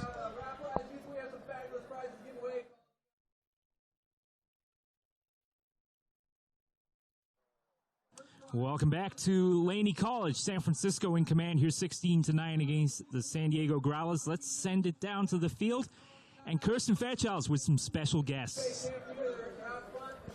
Prior to the game was a high school all-star game, and it was a co-ed game, and I'm joined by two players who faced off against one another. Next to me is Anna Reed from Berkeley High, and next to her is Athena Lynch from El Cerrito High. Thanks for joining us. What was it like to play out on this field before the professional game and be part of an all-star team that had players from throughout Northern California? I thought it was really cool to be able to participate and be recognized and kind of support Youth Ultimate and show that there is an opportunity for elite players from all the different teams to come together and have a very good spirited yet very competitive game. And it was really awesome to have equal gender play and promote both girls and boys Ultimate. It was certainly thrilling, very competitive. Athena, how was your experience out playing on this field and then staying here and watching the professionals get to work? Well, I think it was great that we had an audience. I think that made it really fun. And it was definitely different, like having just a group of players who've never played before just thrown in together on the field. But it was great, everybody playing together. And it was really an intense game, and I had a lot of fun. Well, we know we sure enjoyed watching you, and thanks for joining us here at the half. Good luck with the rest of your high school and your club season. From Berkeley High, it's Anna Reed, Athena Lynch from El Cerrito. Back up to you two. Thank you, Kirsten. It's really wonderful to see the high schools that have participated in today's event, and the fact that they're from all over the Bay Area, from Miramonte, from El Cerrito, from Sacred Heart Prep, De La Salle, Berkeley, Casa Grande, Gunn High School, Palo Alto. So all kinds of representation for the sport of Ultimate all over the Bay Area. It's fantastic. Yeah, I love it. And high school, I just had a chance to actually do a little commentating on that game when it was going on here. And you know, we talked briefly about what a fantastic youth sport Ultimate is, and I'm just so happy that it's growing. So we have some words from our sponsors. The Ultimate Sports Guide, the Ultimate in Bay Area sports magazines. Pick up one today at the merchandise tent and check out great coverage for all Bay Area sports. I'd also like to say thank you to Oakland Magazine for everything East Bay. Check out Oakland Alameda Magazine, free at shops and stands and filled with great local stories and interviews. And finally, from our friends at Mountain Hardware. Get up and out with Mountain Hardware. We have special passes to the employee-only discount store in the East Bay. Pick one up at the box office and go get beautiful clothing and more than 50% off. How about that? It's an invitation-only store. It's not open to the public, so you have to ask our staff for an invite. Back with more then in the second half, coming up here on the Bay Area Online Sports Network. The FlameThrowers in command, 16-9.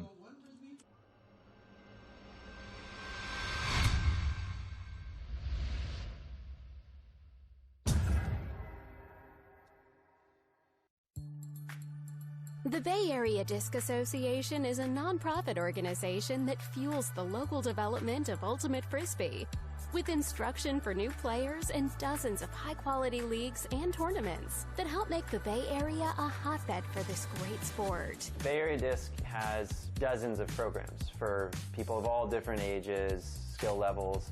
So whether you're a kid just starting out, going to our clinics, or if you're an adult elite club player playing in our Revolution tournaments, we have something for everybody.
To think about, we were talking about how great Youth Ultimate is. It's also great to see how international the sport has gotten.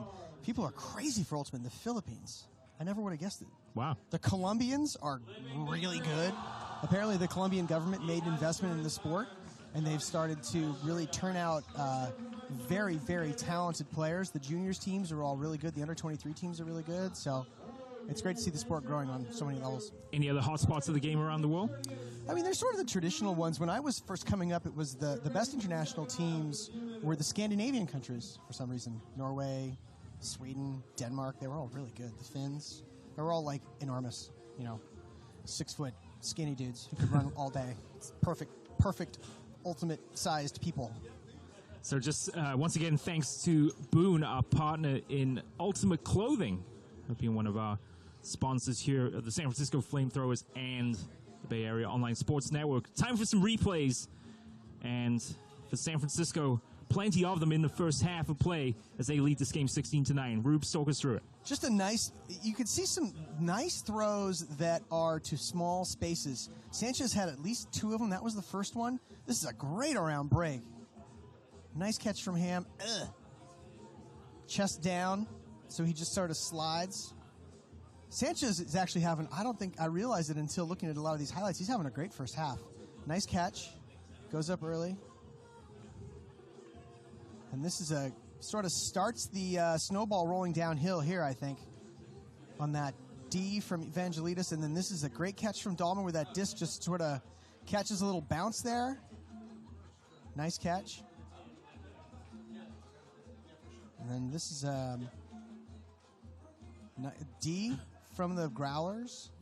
One of the few. This is going to be Dahlman. See how Davis has to run backwards there the last couple of steps? Nice from Kyle Smith, though, to attack that. Here's a look at the throw again. Oh, God. Nice D, though. He gets his hand stuck in there right at the last second. Like the fist punch or the punch in the air there as well. Okay, this was one of a series of sort of a little more physical plays than you would like. And that's just a tough drop from Corbett. Ugh, it's a rough one. Kind of sums up their day so far. Yeah. Offensively. This is a huge shot to Cohen. He just keeps doing this, and the D comes and he takes off deep, and they find him deep. This is after Davis had made like a nice catch-up field. He got a little greedy there. But the clock time was running out. He did need to put the disc in the end zone. Great catch from Bacon. Nice. Yeah, full extension with the left hand. Here's Cohen on the D team, just slinging it. Great catch from Evangelides through two guys. Fends off one and then two. Goes up strong. Again, another incredible catch from Purdy. Almost got like bent over sideways there. And this is after Kittredge turns it over. Bellinger picks it up, and Kittredge redeems himself with a nice block through the middle. This is a throw sort of into space that he got a little sandwiched on there. And then a little lefty high release that Davis does a good job on the mark there. He was the marker there. He came off and ran into the lane and gets the block. Oh, that's a nice 2-2. It is indeed. The young fans enjoying themselves here at halftime. She boots the disc. You're supposed to use your hands. There we go, like that. Two hands. Maybe they need to have you go down there at halftime and do some coaching after the replays. I'm not coaching that kid. She's already proven that with that strong 2-2 power, I don't think she has anything to learn from me. Everybody enjoying themselves here at Laney College. We'll take another break, and then we'll be back for the second half here from Laney College with the FlameThrowers leading the Growlers 16-9. Back with more in a moment.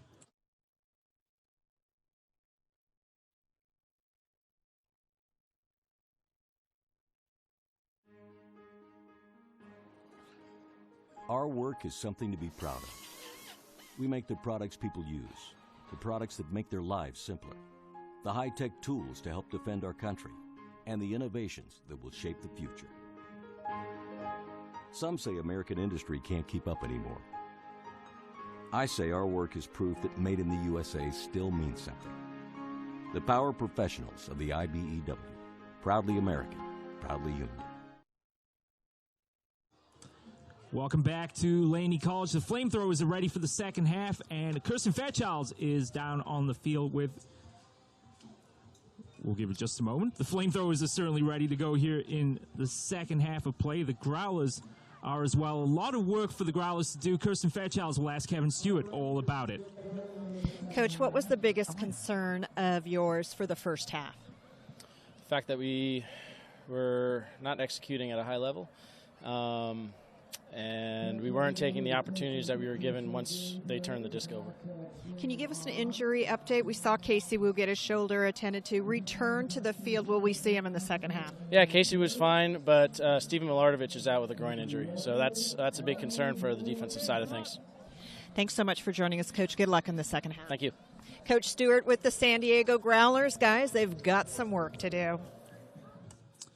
Thank you, Kirsten. So an interesting turn of events there with Steven Milardovich. We called his name briefly in that first quarter of play for the Growlers, but did not see him, I believe, at all during the second quarter. So there was a stoppage there where someone just sort of ran off, and it looked like nothing happened, so maybe that's when he kind of twanged something in his groin.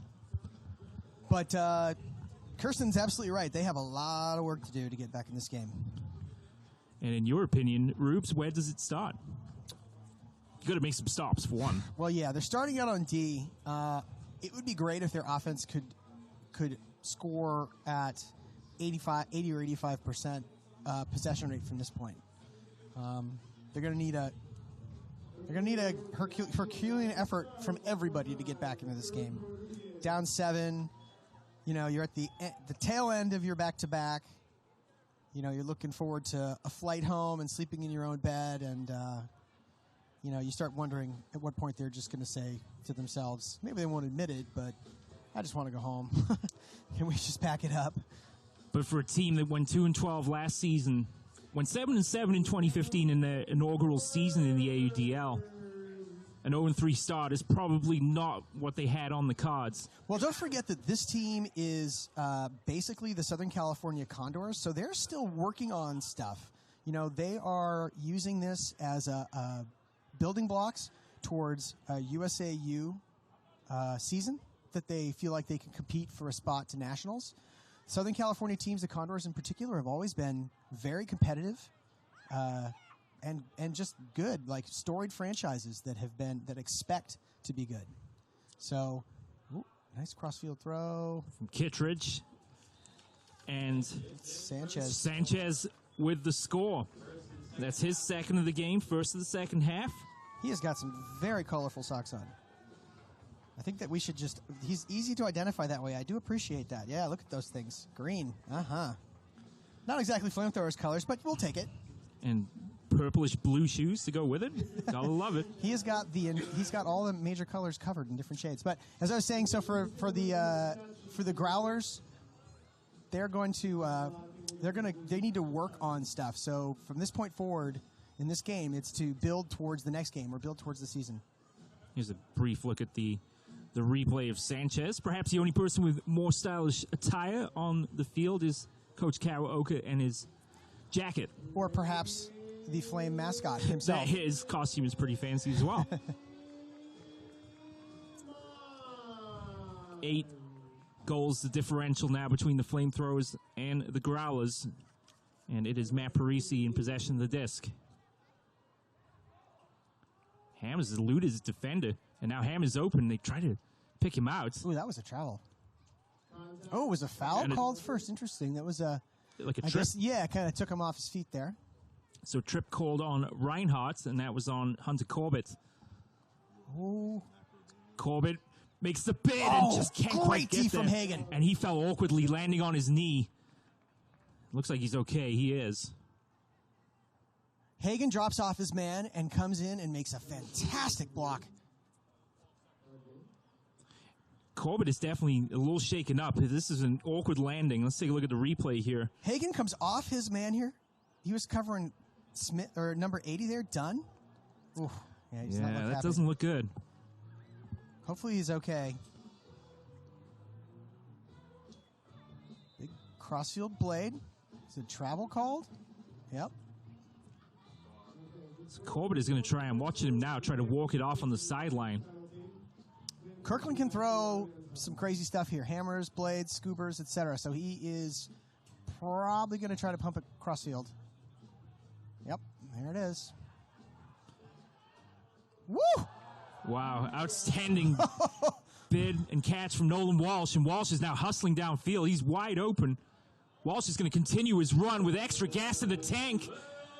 Walsh gives chase. Back comes Cohen to defend. And he almost got it. Wow, eluded both defenders. He was shoved there, but they did not call it. Now back the other way come the Growlers to Travis Dunn. To Zeke Ivers. Oh, nice throw. Can Cohen get on the left? end of it? He can't. My goodness, that's your end of the road trip legs right there. Sure. Let's see. He got shoved right there. He gets shoved and nice. He gets away with it. Number 84 gets away with a little push there. But the refs are probably just going to let him play on that one. That was not a very good throw, so you might say that both teams have an equal opportunity to go get an equal right to get position and make a play on it. Almost making a D that was Ham. Now back the other way it comes, and Reinhardt, and it's well played by San Diego. They're not calling anything. Oh, they are calling it. Okay. Yeah, that's a foul. And number 84 is holding up his hands as if he's confused. And it doesn't look to me there's much confusion here. He's just going to trap his arm there. He's holding his arm down. He's going to shove him again. Everybody's fighting for it. It was really those kind of first two shoves that took Reinhardt, makes him stumble a little bit, gets him off balance, and then results in the turnover. That's not a turnover because it's a foul. Dom Leggio with the shoves there on Reinhardt, and then Ivers came down with the disc. Push is called, and Reinhardt will get things back underway here for the FlameThrowers. Still an 8-point advantage. Break. Yep. Foul. Number 3. Kirkland, number 11, actually went to San Diego State and played in San Diego last year, and I believe he played for the Growlers last season as well, so he knows a lot of these guys. Let's look at Cody Kirkland. Attracting the attentions of Zach Ivers. Yep, double team and the foul.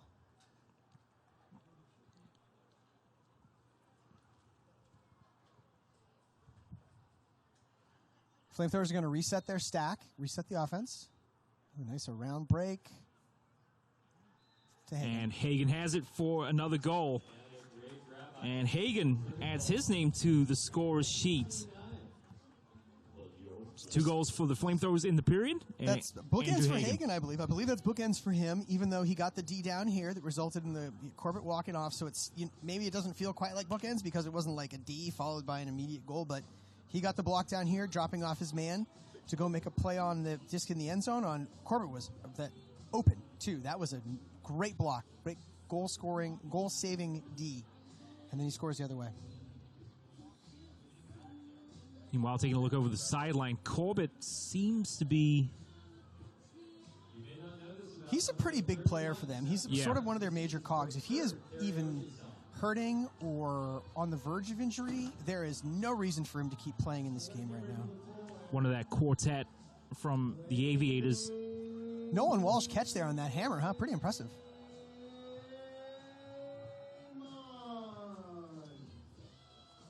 So Nate Bridges has it for the Growlers. Ooh, not much happening here. Oh, Kevin Smith comes out gunning. Ooh, number 30's open deep. Gets looked off. Don't see him. That was Bacon. Bacon was super open. Smith wants to gun it. There it is. Whoa. Wow. Make the catch. Oh, nice bid.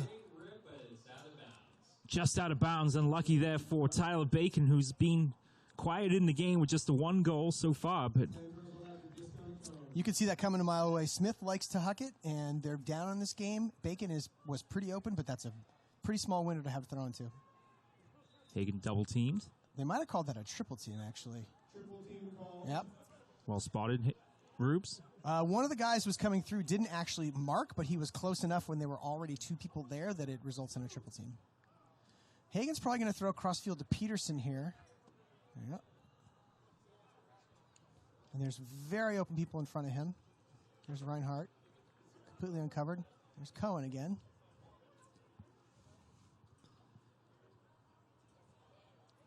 Kind of just some scrambling, junky defense here. Some switching, double-teaming defense from the Growlers. Contact on D, 10 yards. Evangelides go with the disc. So 10-yard penalty call. That's Evangelides with the disc. Keep calling him Reinhardt. They both have beards and they're both tall. As Leo will give all. And Peterson has it now.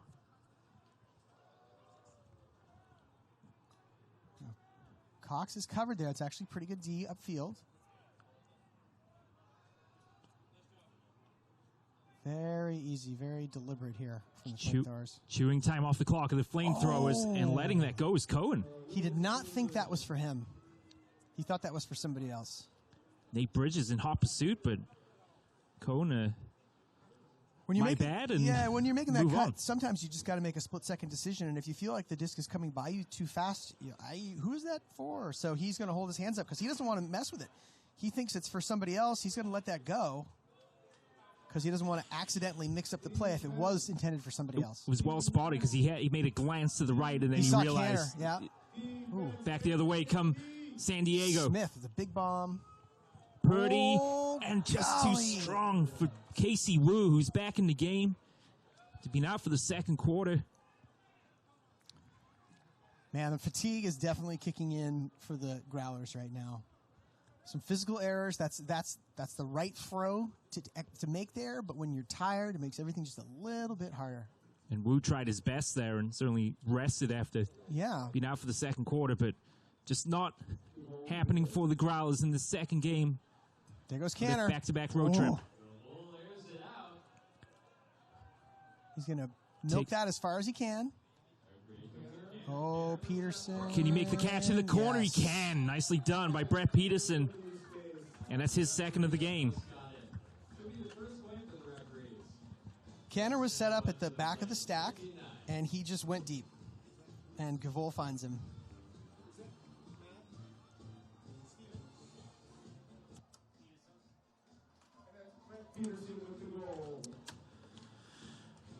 So second of the day for Peterson, 1 in the third, 1 in the first. I'm going to try and get an update from the Seattle-Vancouver game. Yeah, no score posted on the AUDL website. Are they in Vancouver or are they in Seattle? I believe they're in Vancouver. Yeah, they're in Vancouver. They are indeed. That's what Twitter's for, right? I'll take your word for it. Definitely follow us on Twitter. I'm not that cool. You should be at SF FlameThrowers for the San Francisco FlameThrowers, at Stephen Davies CA, STEPHENDAVIESCA. I actually do have a Twitter account. You do, and I'm following you. Matt_Rubes, and I almost never use it. Oh, what a catch! Great catch by Hunter Corbett. Showing no sign of that knock he took to the knee early, and great Corbett catch. Caps off the catch with the goal, and that has to feel good for the Growlers. Great catch in traffic. He's all right. He's okay. Let's see. So it's a forehand. 3 guys in the vicinity. Sanchez wasn't far away. I think Sanchez was probably the guy that was actually covering him. Bayless and Cohen come in to help. Oh, yeah, that's right. Even the kids love House of Pain.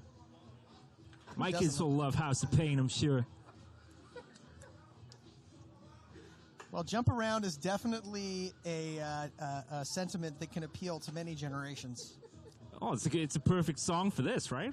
A lot of jumping around going on at that's true. Ultimate.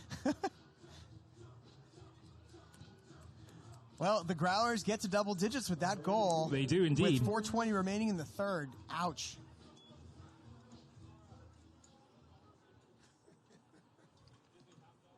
Ooh, nice bid. And a foul. It's not called. They're sort of waiting for it. Bacon got a piece of the disc on the windup. But to be fair, the Growlers certainly have shown in this third quarter they are playing for pride. There's definitely no lack of effort. Yeah, I mean, like I was saying earlier, you still got another 13, 14 minutes of Ultimate ahead of you. So work on some stuff that's going to help you out next week or against the next opponent. Quiet game for Kittredge, in your opinion?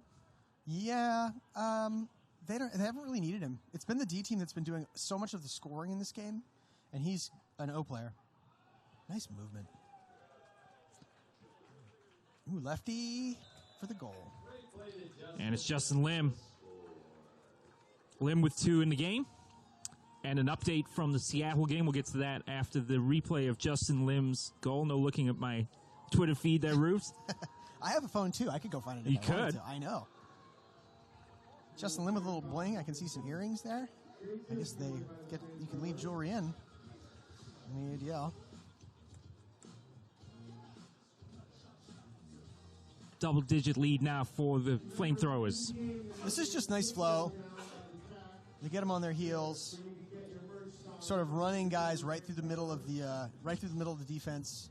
Guys running downhill, they'll give go with leading passes. You're sort of in power position, momentum pushing forward. You don't ever really need to go sideways when you can just run 10-yard passes right down the throat of the defense. So Seattle looking to consolidate their lead at the top of the West Division. They are currently up 14-10 at the half against the Riptide. However, that tweet was from half an hour ago, so that scoreline could well have changed. We'll try and update that before the end of this one. Still 3 minutes and a little more remaining in the third here. Oh, wow, I thought Hagen was going to get a shot at that. The Growlers sticking around. Wide open on the left side was Leggio. Nice throw. And they let that go. Sean Ham with the catch. And that's a hat trick from the former San Jose Spider. 57 goals last season, 3 tonight for the Growlers. Ivers on the throw. When that came off, I wasn't sure who it was to. There were 2 guys in the vicinity. One of them lets it go. And they find Ham wide open in the end zone. Trim the gap to 9. While doing the game prep, notice Jimmy Mickle played for San Diego in 2015. They were 7-7 that year. Yeah, he lets that go. Goal. Quick look at the replay, but barely in there. Got 1 foot down. But Mickle is, according to the AUDL top 50 ranked players, he's number 2 behind Freistetter. And do you see Sean Ham having the sort of impact that Mickle did for the San Diego team in 2015? Mickle's also a thrower, like a really, really, really good thrower. He's also tall, so he sort of fills a lot of roles for them. There's slack it up line.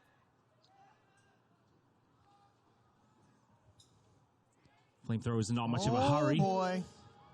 Giving chases. Dahlman, can he make the catch? Yes! He can. Wow! Wow. That's an awesome catch from Dahlman. He is on his horse going downfield, and he runs past Silverman, who is really fast, and then makes a catch in front of a taller defender who comes in to help. Number 55, Purdy, who's really tall. Nice catch. It's a nice throw, too, from Bayless. He put it in a spot really where Dahlman was the only person that could make a play on it. Purdy does well to be in the vicinity and go help out. Dahlman's fast. He's fast, and he's really a quick change of direction sort of cutter. He's really, as a thrower, I think he'd be a dream to throw to because he's very decisive. Like he makes his cuts very clear where he's going and where you can put it to get it to him. Dahlman with 4 goals on the evening. At least 2 of them tremendous skying two-handed catches that I can remember counting that one. Perhaps a player of the game interview beckoning for Lucas. So. We'll see.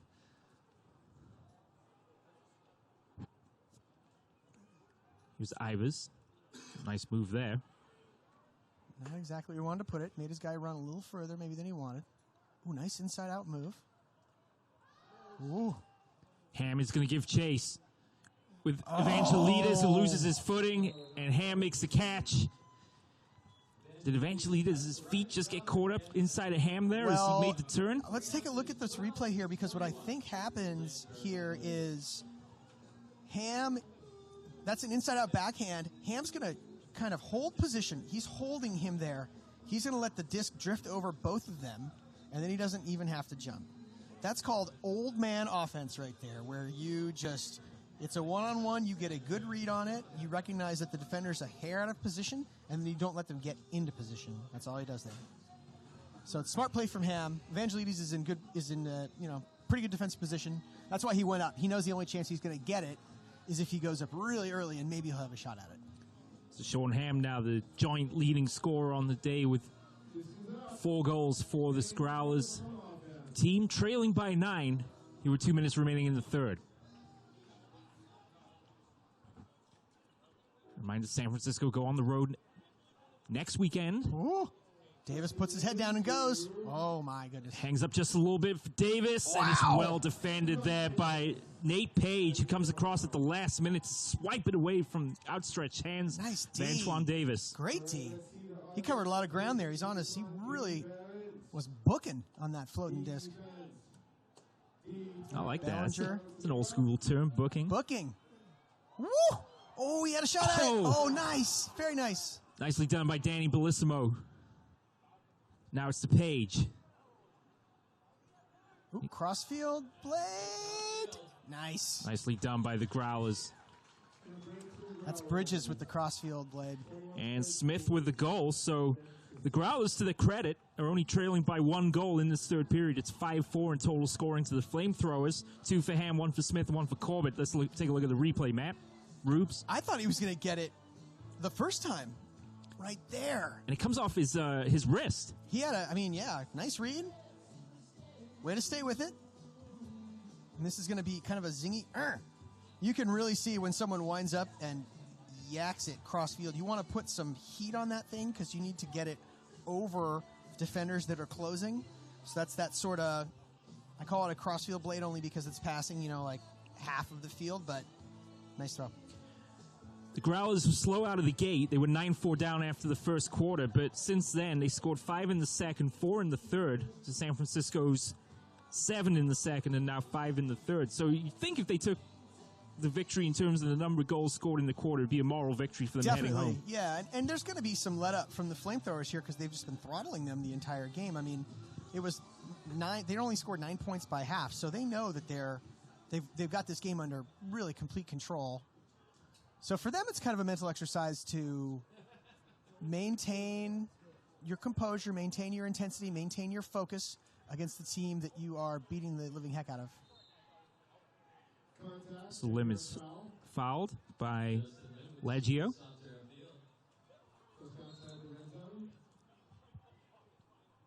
Oof.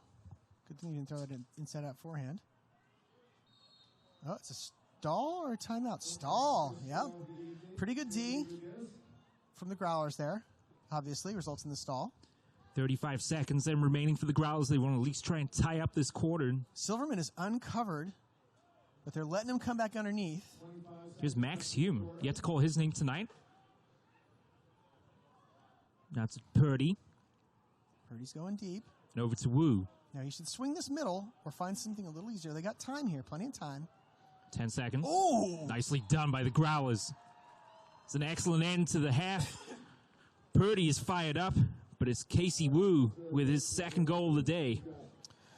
It's a small window to throw a goal into, but that throw had some zip on it to get it past the defender who was trailing. It's just a nice throw, nice flat, zingy forehand. He's going to put some heat on this.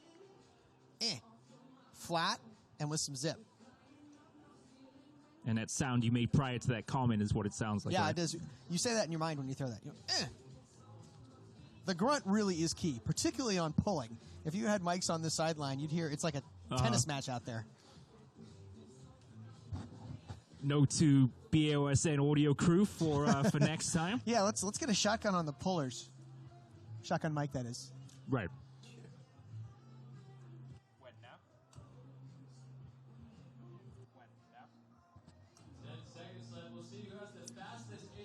So Antoine Davis against San Jose 3 weeks ago, he roofed the entire crowd here.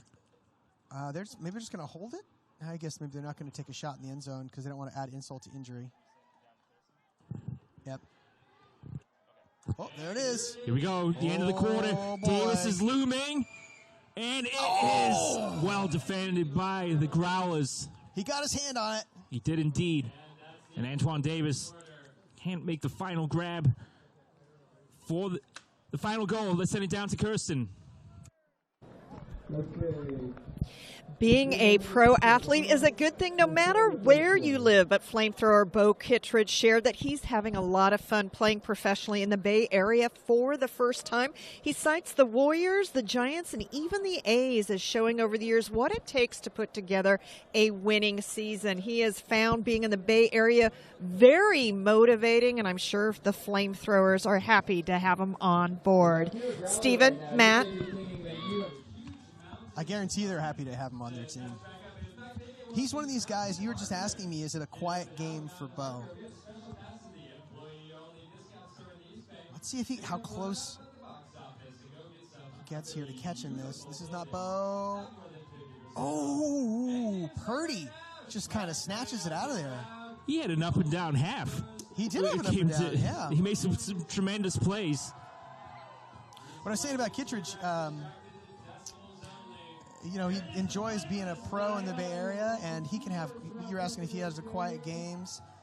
The game against the Spiders last week, I walked out of that game thinking, Bo really didn't do much. He had a quiet game, and they lost the game, and it is what it is. And then I look back at the score sheet, and he scored 5 goals. So he can have an impact.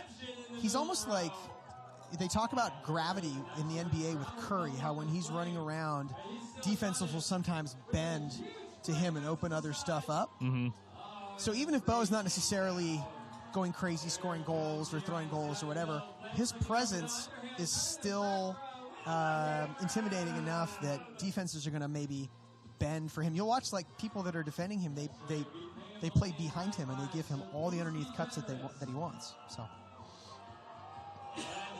So it's almost like he had the notoriety then of being a 2-time league MVP is almost enough to kind of get what you're looking for. Yeah, but also these guys know each other really well. They play against each other a lot.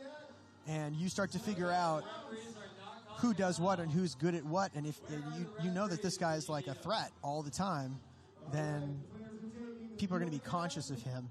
I think Schlackett sort of falls into the same category, but he's maybe it's because he's not quite as physically intimidating as Bo, or I don't know what, but he seems to be super duper duper effective while sort of almost flying under the radar. It's a interesting combination where he could be among the best players and sort of nondescript, if you will.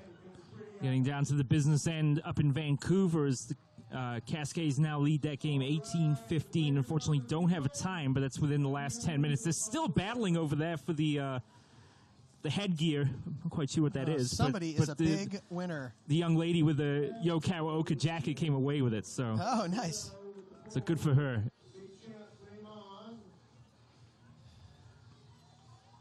So 12 minutes of action then remaining from Laney College. And it's still a 9-goal lead here for the FlameThrowers. Ivers has it as we begin the fourth quarter. They're playing behind Ham. Oh, and they're still putting it up to him. Hagen was basically playing behind him there and let him go deep. And they're still just going to force it to him.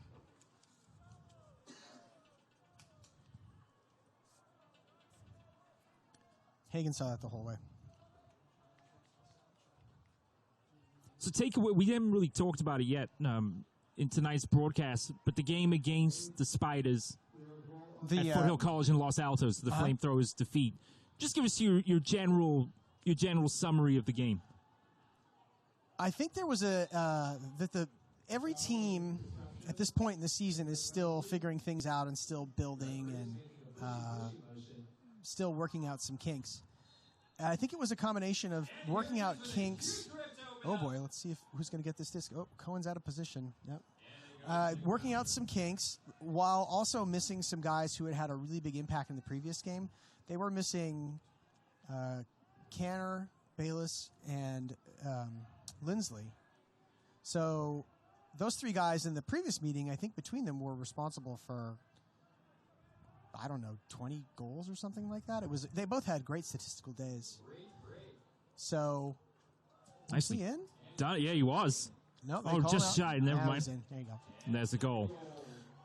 So Coach Kawaoka, I talked to him a little bit after the game, and he said he was trying some stuff out and tinkering with his lineups a little bit and trying some defenses that maybe he's going to not use against them in the future. So I think that was sort of it. On top of that, San Jose was tremendously fired up. For the home opener. Yeah. And it was a weird night. It was cold and a little bit windy. Mm-hmm. I don't know. I think that this is a. I thought he was in here. Nope, he jumped after he caught it. It's like, come on, ref, tell me I'm in. Zeke Ivers with the catch and Travis Dunn with the goal. That's his second. I will say though that after that game, to see the FlameThrowers bounce back like this, Coach Kawaoka's got to be pretty pleased. How can you not be pleased? They're absolutely dominating this game. Dominating the game, but the Growlers have certainly trimmed what was at one point a 9-goal, or actually a 10-goal advantage, now down to just 6. So I think they'd be pleased if they were able to keep it below 5, perhaps, for the rest of the game. Get it within 3, maybe. At least make the FlameThrowers sweat, maybe just a little bit. Although the FlameThrowers have been in command of this one since the off, with 9 goals in the opening period of play, to give them a 9-4 lead after 1. Yeah, and to hold the team to single digits in the entire first half is pretty impressive. Having not had the opportunity to see an AUDL game at another franchise's home, how much of a home field advantage do you think the Spiders had in that home opener? I think they had a big home field advantage, and I think they really fed off the crowd. The crowd was very, very, very excited, and they were also a team that was playing with a tremendous amount of emotion, and I think that they were playing kind of angrier than the obviously angry than the FlameThrowers were. Nicely done by the FlameThrowers, and the goal scored. Nice cross-field pass to set it up. And it is a goal for Schlockett. That will be his third. I think the other thing about the Spiders versus the FlameThrowers is you have sort of let's take a look at this goal here. This is a pretty easy one. A little fake. That's going to move the defender off to the left and out of frame and open it up for Schlockett. I want to hit on one more point, though, about that game. Mm-hmm. To open the 2016 campaign, they beat Seattle at home in the Spiders' home opener. Uh-huh. How much of the fact that they won that game and how much does that hold over for the home opener this season? I don't think it was really talked about that much in terms of what's happened last year. These teams often have significant turnover and churn, and the number of returning players can vary wildly. I mean, you look at these two teams now, this Growlers team is completely different from what they were last year. And the FlameThrowers are really different too. So I don't know in terms of being able to sort of hang your hat on what teams have done in past seasons, because oftentimes the teams don't really have that much continuity. I should have phrased it this way. How about the fans? They certainly remembered it. They might That's have what I remembered should it. have Yeah, said. no, I wouldn't be surprised if the fans did remember it. And in the league, building rivalries all the time. It's just the sort of rivalry that we need with a team that's located and less it's than sort of 35 like, miles away. nice Nice D. D. There we go. Nicely done there by Evangelides. And he's had quite the game here, Rubes. An outside candidate, perhaps, for the player of the game interview. I mean, I was talking about him earlier. He's very explosive, very dynamic, just really good player. But I think for also the Spiders versus the FlameThrowers, there's definitely the big brother, little brother kind of mentality, and you know, maybe the big brother thinks they can just roll in and, you know, slap around their little brother occasionally, but the little brothers get a little more fired up and upset about that. So Evangelides finds Nolan Walsh for a goal. That's his second. So everyone getting a little piece of the action here tonight in what should be a comprehensive FlameThrowers win at the end of the day. Up by 8 once again. I think the FlameThrowers got to be feeling good, not about just the win, but also the last 2 games were quite close. And one thing we didn't talk about earlier, let's see what happens. So this is a pretty easy goal here from Evangelides. Noel Walsh on the board. The FlameThrowers D was not that great the past 2 games. They were allowing, and maybe it's no coincidence they played the same team twice. Sure. And maybe that team's style of offense is just something that they were having trouble containing. So to come out here and get as many breaks as they did and really assert their will defensively over the Growlers has got to make them feel pretty good going forward.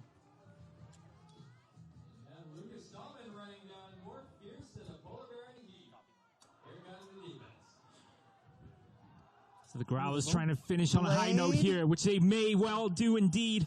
It's Casey Wu. Just a foot short from the end zone. Waits for reinforcements to arrive and finds Tyler Bacon in stride for the goal. Just a second after scoring 4 in the opener against the Aviators.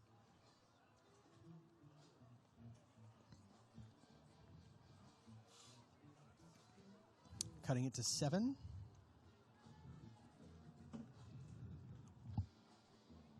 We'll see that again. Here we go. So this throw is just a hair short. Yard out. Got a lot of options there. A lot of open guys.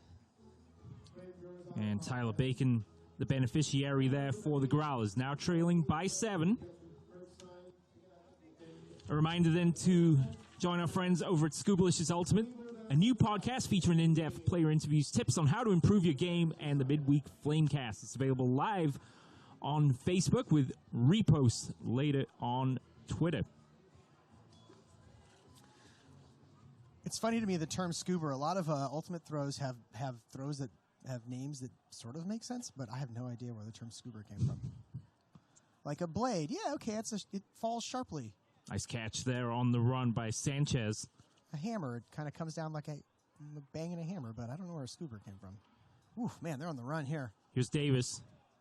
It's like it's running by him saying, I am so open. Why are you not looking at me? Back to Dave. Nice D. Nicely done. Purdy's and going. Purdy again. He's on his horse. There he goes. Can he catch up to it? He's not going to get that one. Oh, that's unfortunate. That would have been a great time there would have been sort of your traditional bookends. Come by, get the run by D, and then go deep. Looking for the afterburners, but they are not functional at the moment. No, sir. Yeah, these guys are pretty gassed, I think.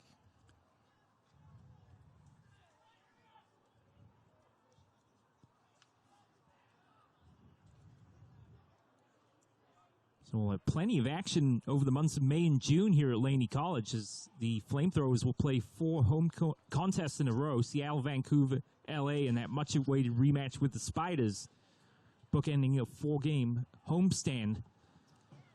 I'm really going to be curious to see. It's always great to get sort of one game on the books against the other opposition, and then you have a little better idea of how the teams match up. We didn't know exactly what to expect in this game. I mean, we came in expecting a little bit that maybe there'd be a bit of a letdown for San Diego since it's the backside of a back-to-back, but you know, it's fun to see what kind of defenses they're going to play, what kind of offenses they're going to play, what sort of wrinkles they're going to throw in. So I'm excited to see what happens with the Vancouver and those other teams. Like, get that first one down. We get a chance to see him in person. Antoine Davis is sort of isolated here, all by himself on one half of the field. Now Bayless is open deep. You were a little surprised to see Davis on the O team. Yeah. I was. So how would you rate his performance so far today? I think it's been good. He hasn't thrown anything. He hasn't. Oh, here comes Sanchez with a big throw. Oh, there's the size mismatch. Right on cue, Davis at the second time Ivansky makes a catch. Wow! There it is. My goodness. With uncanny timing, Davis with another outstanding play. The third goal of the quarter, and his second. Wow. Beastly.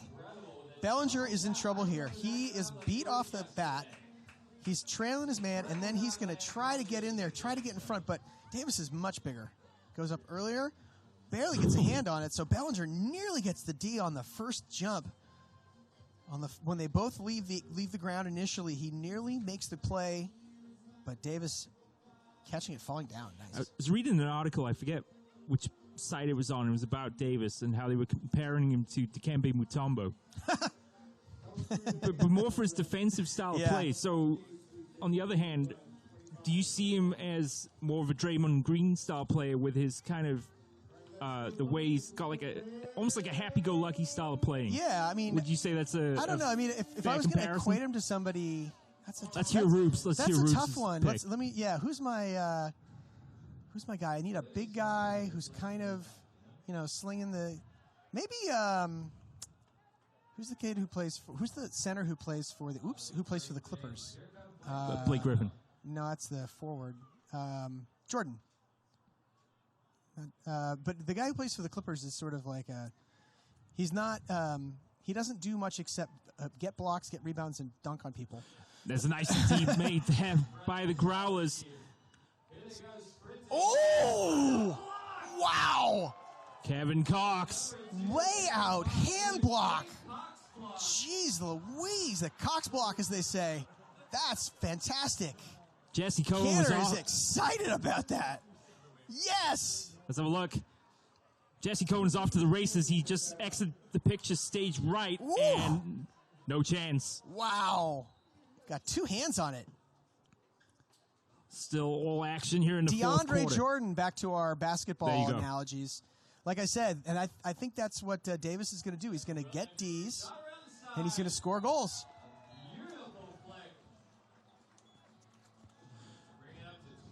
Oh, Cox sort of with the sort of bookends there with the big stuff on the mark. That's close enough, right? Yeah, I guess it qualifies. It's Cox with his second goal. 5 now in the quarter for San Francisco.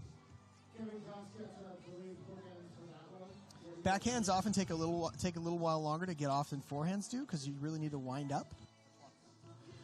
Real quick, thanks to our friends at Douglas Parking. Park at the airport, know your car is safe in there when you return. Douglas Parking, the best in local parking. And that was the cleanest score of the quarter, I have to say. Or in this case, the cleanest layout hand block. Yeah, there you go. That was brought to you by the most trusted source in clean, waxy sanitary supply. They can all be clean. There's lots of clean plays. A ton of clean plays in this game from both teams. Ooh, Bellinger. And here we go. It might be time for one more up. here. It's Page giving chase. Can Page get there? He can. Makes the catch for the goal. Bellinger's got a big gun of a forehand, and he sort of has an unorthodox release on it. If you watch him, it looks different from everybody else's throws out here because he sort of throws his shoulder all the way back and almost dips it back and sort of, it's just weird looking. I coached him for a season on the Dogfish, and it's effective, though. It works for him, and you can only be so critical of somebody who does something sort of unorthodox that works. It's like there are certain pitchers that have like very strange wind-ups and releases and stuff like that, but it works for them. It's always fun to see ultimate players that have something a little different from everybody else, but it still works. That's Nate Page's first goal of the day. Still a 9-point game, so comfortably in the lead here.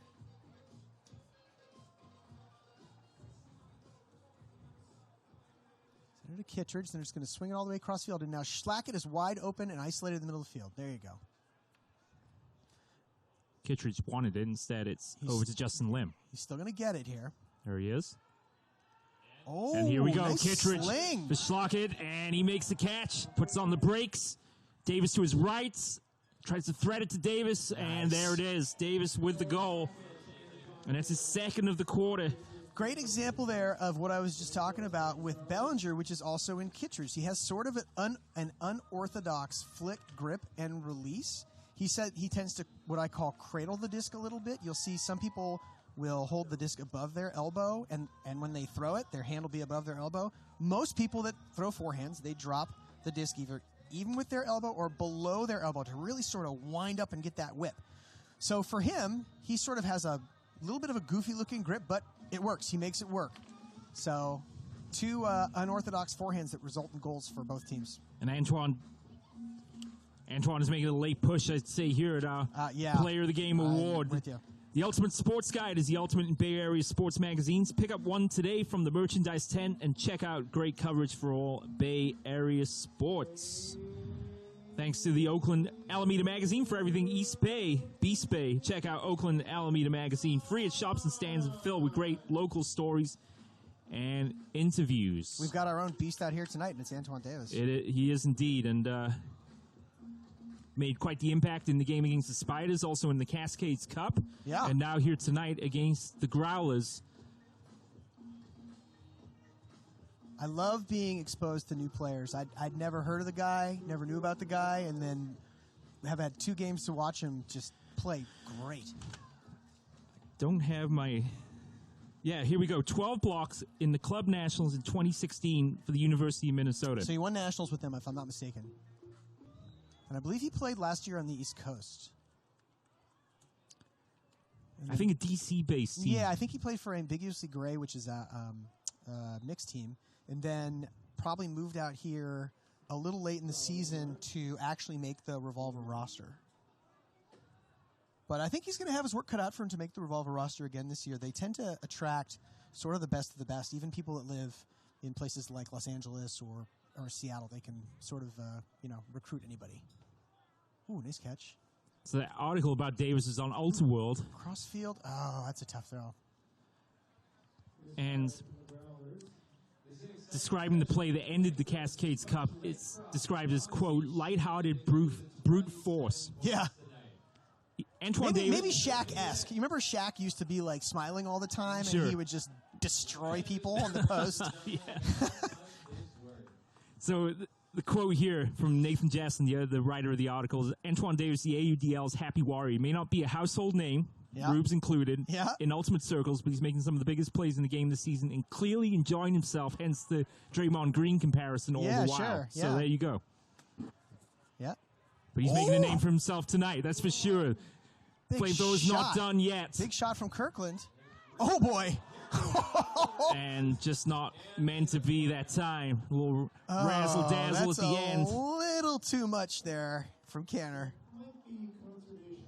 Conservation of greatness, as the announcer just said. Kirkland with a nice, great throw downfield to get it to him. Nice D from Canner. Oh, golly. I thought he might have had a shot at that. Oh, nice D. That was nearly a Callahan. He got his hand on it. And that would have it would have guaranteed Dahlman was the player of the game without question. It just slipped through his fingertips. Nice D nonetheless, though. Perilously close was Dahlman there. Scuba for the goal. High release backhand for the goal. And there it is. And wouldn't have that been some cap on this FlameThrowers performance with a Callahan here in the fourth quarter? So it's a dominant performance already, and that would have pretty much put it on ice. And that is Kirkland's first goal. Yep. Wow. So while you talk over this replay, I will count out the number of scorers for SF today. And boom! Man, he could have had a Callahan there if he just got his hand on it. High release. Nice goal. I think we're going to need to give him something a little more uppity than this. We get Dominic and Cody Carmichael for goal. 2 minutes left. 2 So push it to a double-digit lead. This has got to be the largest lead of the game, right? At 11 goals. I know you're doing some furious tallying over there. Steven. Yeah, I'm working on it. So it might be easier at this point to just... Oh, big forehand. Well, maybe Davis is going to get a shot at this one, too. Gets position. Davis almost gets it. Wow. Page, nice catch over a defender we have just been hyping relentlessly for the past 5 minutes. A voice in our ear, Rubes is telling us to make a player of the game decision. Well, Who you got? We might have just jinxed him with the announcer jinx there, but I think right now I would give it to Davis. He's had a big impact on this game, offensively and defensively. He just goes a little too early right there, but definitely a big impact. And it's, he's ready, and he's showing himself to be ready. The takeaway from that replay there at the end of the play, when Page gets up with a disc in his hand, Davis exits the shot with a big smile on his face. Yeah. So it certainly, if anything, sums up the way he plays. So I think we are in... I think Davis is the guy. He's definitely had, I bet statistically, the goal scoring has been pretty evenly distributed, but I can't think of anybody on the team who's had more blocks. 23 Davis, Antoine Davis. I'll give you his goal total. Just moving it around pretty easy here. So I think it's easier to tell you who hasn't scored for the... surprisingly, who hasn't scored, at least unless I missed it, is Evangelides. Did I miss that? No, I don't think so. He's thrown at least 2 goals that I can think of, but he's been playing a lot of D. He hasn't scored yet. No, I think you're probably right. I think I have 15. I don't think Gavola's scored yet either. He has, actually. Has he? In the second quarter. So we have 15 different scores for San Francisco on the day. Statistician's nightmare. The boys... So that's a travel for Kittredge. Clock's running down here. They're probably just going to toss it around a little bit. They don't really need to score a goal. This game's already over. Nice inside-out break. Ooh, nice nice catch. play by Schlockett. Now Nice high-release forehand. Inside-out break. Schlackett. That's how I say Schlackett. it. I guess Underneath. my foreign accent is distorting the way I say it, so I'll work on that for next time. Oh, nice. Nicely Nice done. Justin Lim Gets mobbed. There we are. Nice catch. caps off the emphatic victory with his third goal, a hat trick for him. He's well pleased, as is Coach Karaoke and the FlameThrowers, and it is a comprehensive victory for the FlameThrowers here tonight. Well, they held them to 9 in the first half, and they held them to 9 in the second half. Looking at 18 points total. Nice little around forehand there, outside in blade, just a little tiny bit of a blade on it to bend it around the defender. I love you more. Assuming no more goals are scored tonight, Coach Karaoke has to be pleased with the fact that the FlameThrowers are averaging just shy of 30 goals. They've scored 86 now in the 3 games so far. Wow. They got to be pretty pleased with their offensive output. Yeah, against the Spiders, it was a bit of a lapse. But whatever problems they might have had offensively, they have worked them out in this game. And it's the first time also that they've held an opponent, unless San Diego comes up with something special here, to below 20 goals, as they conceded 29 against the Spiders in the first game. Nicely done. I thought Cox was going to D that. Well, they might have a chance here for one more, Mike, the Growlers. Nope, goal. And there it is, the goal for Sean Hamm. That's his 5th to lead all scorers. Sean Hamm not quite done yet. Well, 10 seconds left. This game is on the books, so that's going to bring the FlameThrowers to 2-1. They're tied with the Spiders for the best record in the division, and they're head-to-head. They've beaten each other once, so they're going to be both of them atop the leaderboard in the division. And it's a big game against LA. LA 2-0. Big game, yeah. They're off this week. Yeah, they got a chance to make a statement at home with a big victory over a team favored to go perhaps all the way. But if the FlameThrowers take a sweep on the road, they've got their next 4 games at home, so they could well be. So next week they're in Southern California playing. They're playing LA on the 29th, so next Saturday, and then on the Sunday, then they play San Diego. They play San Diego again. Boy, San Diego is going to be. I'll use the term PO'd for that game. After this, they're going to be very motivated. And there's your game.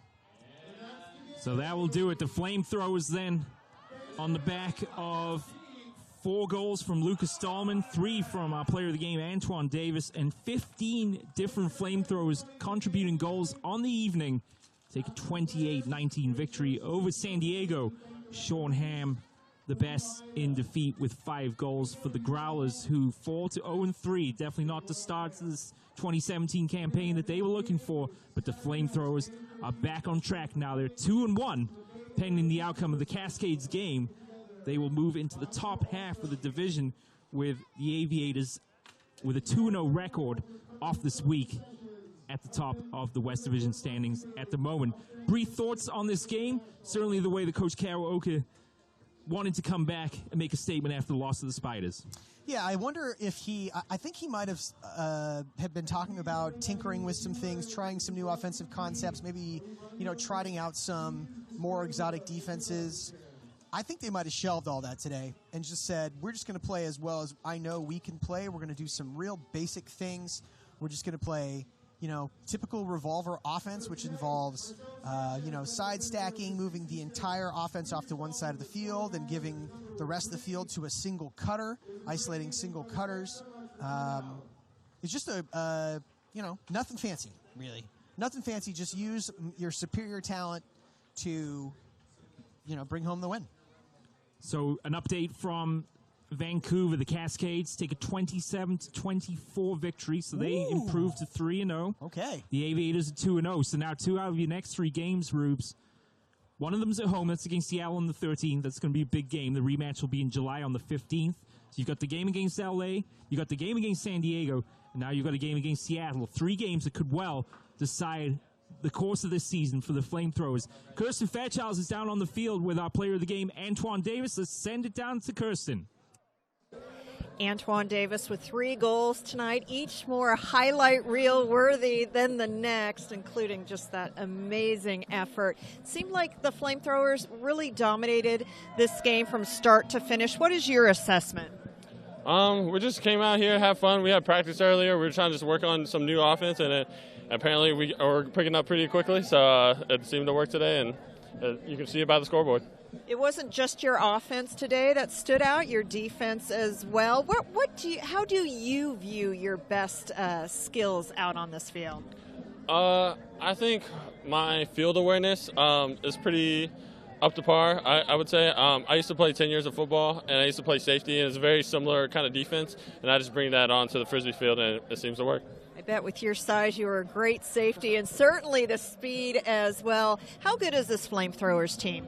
I mean, we're pretty darn good. I think we're easily top 4 in the nation, and we seem to be proving that right now. And as the year goes on, we're going to just get better and better. Well, congratulations on a great effort tonight. Thank you so much. Thank you. Thanks. Antoine Davis, you heard it. FlameThrowers pretty darn good for sure. Up to you, Stephen and Matt. Thank you, Kirsten.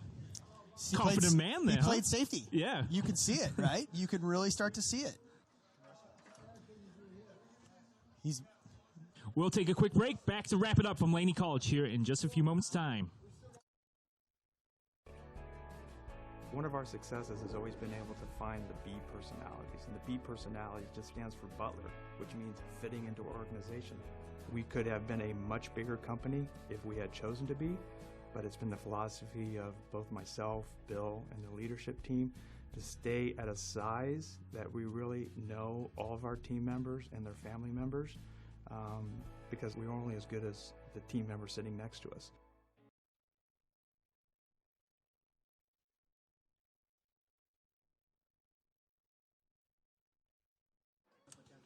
Welcome back to Laney College. Final score in this one, San Francisco 28, San Diego 19. I made an error in my tally of the league standings, but it's almost a 4-way logjam at the top of the division. The Aviators and the Cascades leading the division by the fact that they have not lost yet. The Spiders and the FlameThrowers each with a loss apiece, and now the Growlers and the Riptide bringing up the rear, and all of a sudden 0-3 for both those teams. Yeah. Looks like a real tough hole to climb out of. So you've got 4 teams with 2 wins. Right. So I would expect that the future games are going to be tight. I don't think they're going to be like this. And the Growlers are coming off of a second half of a back-to-back. They're clearly pretty, tired coming out. And once you get down early, it's just really difficult to dig your way back in when you already are sort of at the bottom of your energy. You don't get good sleep. You've already been traveling for 2 days, and you see the outcome of that here. I mean, on top of that, I think, honestly, they're probably going to be a little...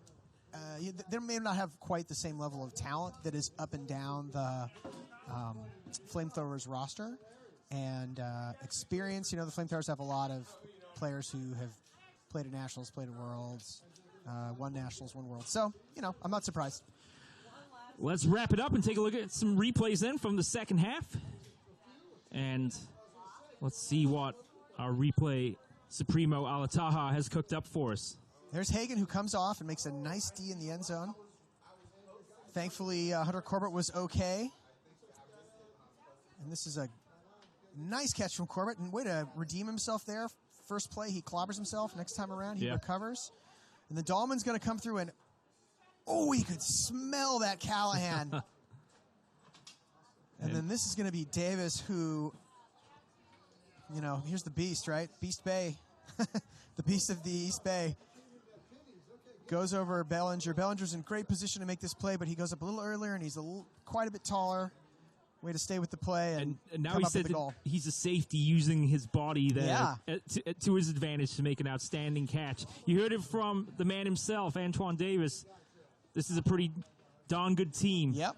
And the FlameThrowers have improved to 2-1 on the season, while the San Diego Growlers fall to 0-3. The FlameThrowers will be on the road next weekend with a trip to Los Angeles, followed by a trip to San Diego.